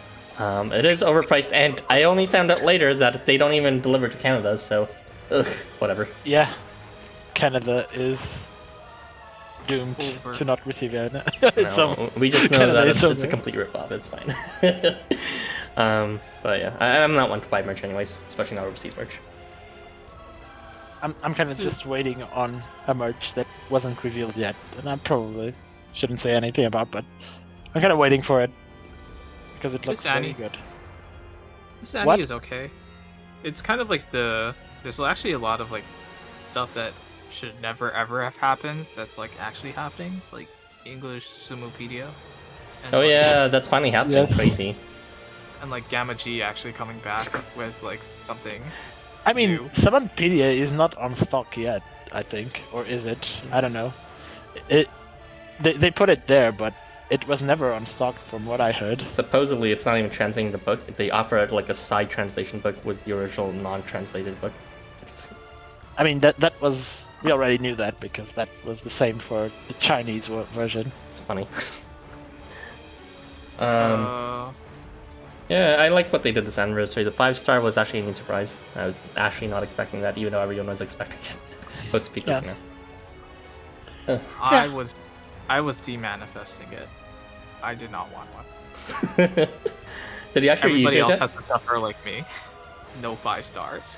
Did he use any on anyone yet? Well, actually, why don't we tell what everyone in chat right now who we spent our 5-star time on? Obviously, people already know I use mine on Dead. And Erbie, I believe, mentioned in chat earlier he redeemed Yoritomo. I actually don't know what Zalgus got though. I haven't gotten anything yet. I haven't gotten anything, but I am really want to use it for Ahab for no fucking reason at all. I saw the chat. This was like an adjacent conversation too. What is the worst joke you can get? And you're like, Ahab, I want him by the way. I was like, what is this? I mean, I just think it's like it's really true. funny if you like win quests with like fucking Ahab of like all people nowadays. Like just like throw away Yoritomo, depend on this like 50% vigor proc, like when attacking, and he like charges CP. Like leaked. No, don't do this. He'll receive an Evo one day, just watch. Like, Ahab, I don't know about him since he already technically received 2, but I mean, like Leaked is just like the only unit left over among the original set of units that hasn't received an Evo. At least among the 5-stars. leaked forever, Evolus. Shut up. Like it's kind of like in the category of like me liking Mugen Wakan only for the fact that I can like try to win with like 4-star Matsumara, and I think that would be like really funny. Yeah. All right, if you do get it, you have my condolences. Okay. If I did pick a unit, it will probably be Jacob, but I'm waiting until I do a big poll or whenever. You think you're gonna get him before then? I want to make sure that if that does happen, I don't fuck myself and get mad. If I get dead, I'm gonna blame Erbie. Why? Yeah. I just am. I'm just gonna blame you. Anyway. I mean, you're the one that got all the units I wanted. Yeah, it's really hard being me sometimes, you know. Wow. But yeah, last thought about chapter 13. I have no idea what the trailer was about, but holy shit, it was so cool. I love the musical timing, and brought it here to my, can admit, is pretty damn amazing. So I'm looking forward to chapter 13 as soon as chapter 12 translates, which is, who knows when that's announced, because they didn't even announce when they'd be releasing that. But yeah, those are all my thoughts for Anniversary and chapter 13. The music was really good for the chapter 13. At least a little bit that I could hear. So I haven't it's checked pretty out neat. I should probably actually watch it again because I don't remember anything from it. How It's essentially the music from the trailer. Yeah. Any other remaining thoughts? If not, I'll just read up the comments and then I'll close the stream. There's one character that has never ever appeared, which is coming back, that has me somewhat surprised. I won't mention who they are. Question mark, question mark, question mark. Oh, I know who you're talking about. Is it the dead body from chapter 2 that was never talked about again? I wonder if they're actually ever going to talk about that. I mean, we're never going to talk about that. I mean, people doing genocide. Oh, okay, we're doing fine with them. That's so weird. It's like they're good with continuity and offense, but they never said what it was. It was like, oh yeah, by the way, we just assumed it was Shiro, but it wasn't, and then it was just like, okay, whatever. Wasn't it actually kind of brought up again? But R hasn't read it because it's untranslated. Was it brought up somewhere in an earlier thing that wasn't translated? I wouldn't know. I mean, it's like. I'm just waiting for that to be the key moment in chapter 24. You remember that dead body? Yeah, that was you from the future, or some shit like that. when that Kiri was the MC secretly. When are we going to meet the little girl who lost the parents? Oh yeah, the one that stabbed a fucking Babylon or whatever. When is she getting a sprite? That was cool. Yeah, I would wail for her. Okay, I'm gonna read up to the comments now. Did she stab Ark? Oh yeah. Push Babylon out of the way. Oh yeah, I see. That was cool. It was cool. That entire chapter was cool, especially she knows that. Anyways, Okay. it's true. Thank you everyone for your time. You rock. They should had used real MMDs. What does that even mean? Needs to look shank here? Yeah, I agree. Thank God. I made it to the stream, but I missed a bit, but I don't care. A bit is a bit of an understatement, but thank you guys. Y'all great. If it is PV or MV, I want it to be Kekai Sensen meme. I'm not sure what that is, but maybe I'll recognize it if I see it. Gamaji coming back in English Simopedia. Hell is frozen over. Some good thing I don't really care about either. LifeWonders uses chapter 13 prologue as an excuse to have the second half of the chapter with limited 5 Shinya and Temujin story facts as well.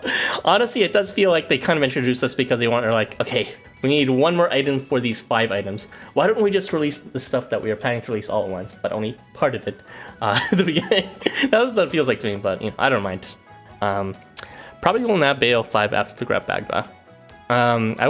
That would have been a good choice for me too, but it's I can always just borrow bail, and plus, But you lose out on the buffer reversal turn 1. And weakness turn 1. And actually weakness completely. Okay, but now I have leaked with buff reversal. With buff reversal and with a guts resistance AR. So, in a way, better than bail because it applies to more situations. But you can have bail with the guts reversal AR. I didn't hear that. But leaked base is already the best unit. I used mine on Zbanya. It was no brainer for me. Next spring for chapter 12, if not sooner, so it coincides with chapter 13 part 2. Hope so. Still holding on to my 4-star tickets. I actually have no idea what to do with them. What I spent them on was 2 sets of level seeds and 2 sets of skill seeds, and the last one I spent it on was one of the ARs because I figure I don't need coin because I'm good at grinding coin, and fuck owner medallions. No one should ever get that ever. And I don't know, I'm running kind of low. no, Zalgus, no. And yeah, I have most of the 4-star units ready, so yeah. And also blossoms are a scam. Please don't get blossoms. Don't be Erbie. By the way, the platinum tickets expire on Christmas or just after Christmas, so keep that in mind. Yeah. But yeah, the one I got was the Pulling AR because that's one of the few generally useful ARs that I still didn't have all this time for some reason.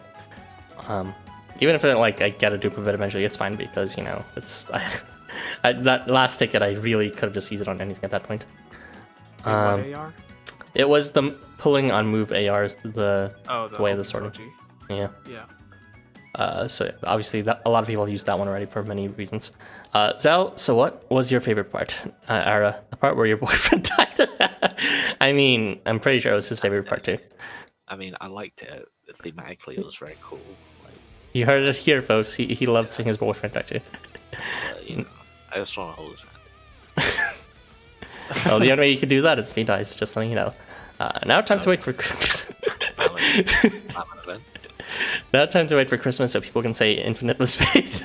Honestly, Christmas units have been kind of infamous in terms of they originally sucked, but then they've been a bit better. But then last time was what's called Sunshine Christmas. Like I don't even remember any units from that. HOUSAMO was good, but he's not even of many units. There were some good units there. Z's Christmas is pretty I strong. haven't seen Z's used ever since that event ended. What the heck? because people don't like Z's, but I have been using Z's a Oh, lot. I see. The real star of that band was For the Choki. pull, for the base start pull, even though it's not like someone else already has that.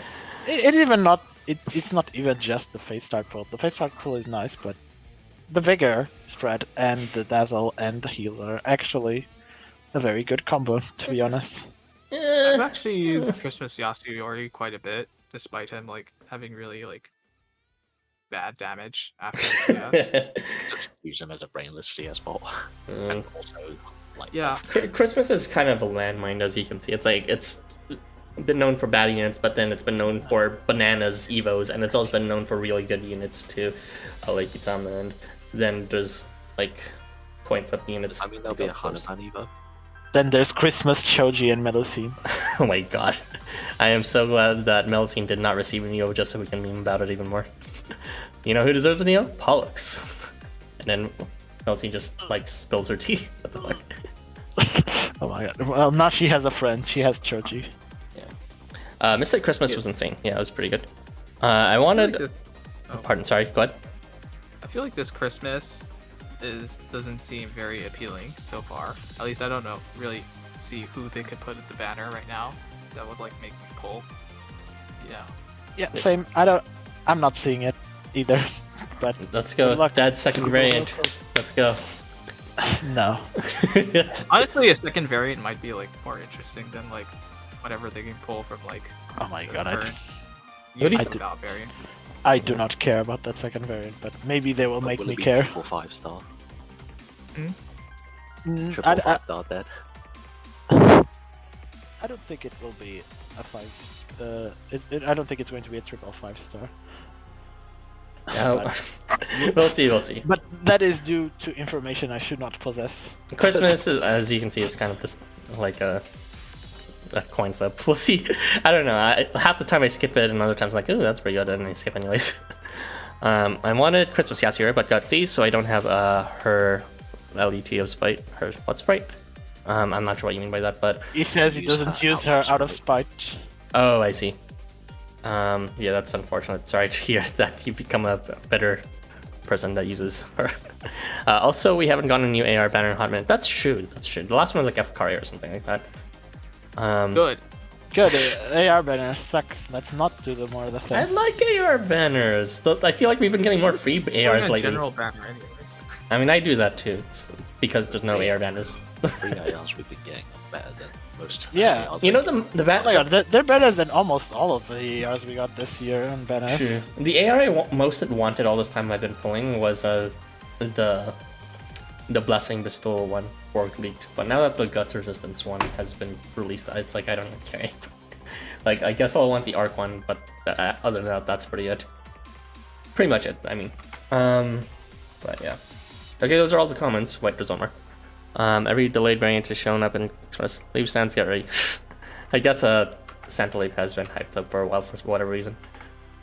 I have 26 tickets and nothing this month. Big polar bear, I guess. True. Winter. It's not Although real. it's the wrong pole. Actually, it is the right pole. Polar bears are northern. Yeah, it's not real. Well, we'll see. Okay, that concludes our stream finally after a lot of to and from with this. I don't know what to say. Thank you for joining us, everyone. We will talk to you whenever the next Christmas banner comes out, most likely. But it's probably gonna be in a different time because everyone's gonna be end walking or some shit like that. What if, well, not Oh, have you- booed out of queue? Have people have heard of the free MMO with the free Yeah, trial? we're closing the stream now. Actually, don't try the game with the free trial and everything because the queues are. Okay. I'm sure everyone knows about Final Fantasy. It's fine. All right, we'll say our goodbyes in 3. All right, 1, 2, 3. Bye. Bye.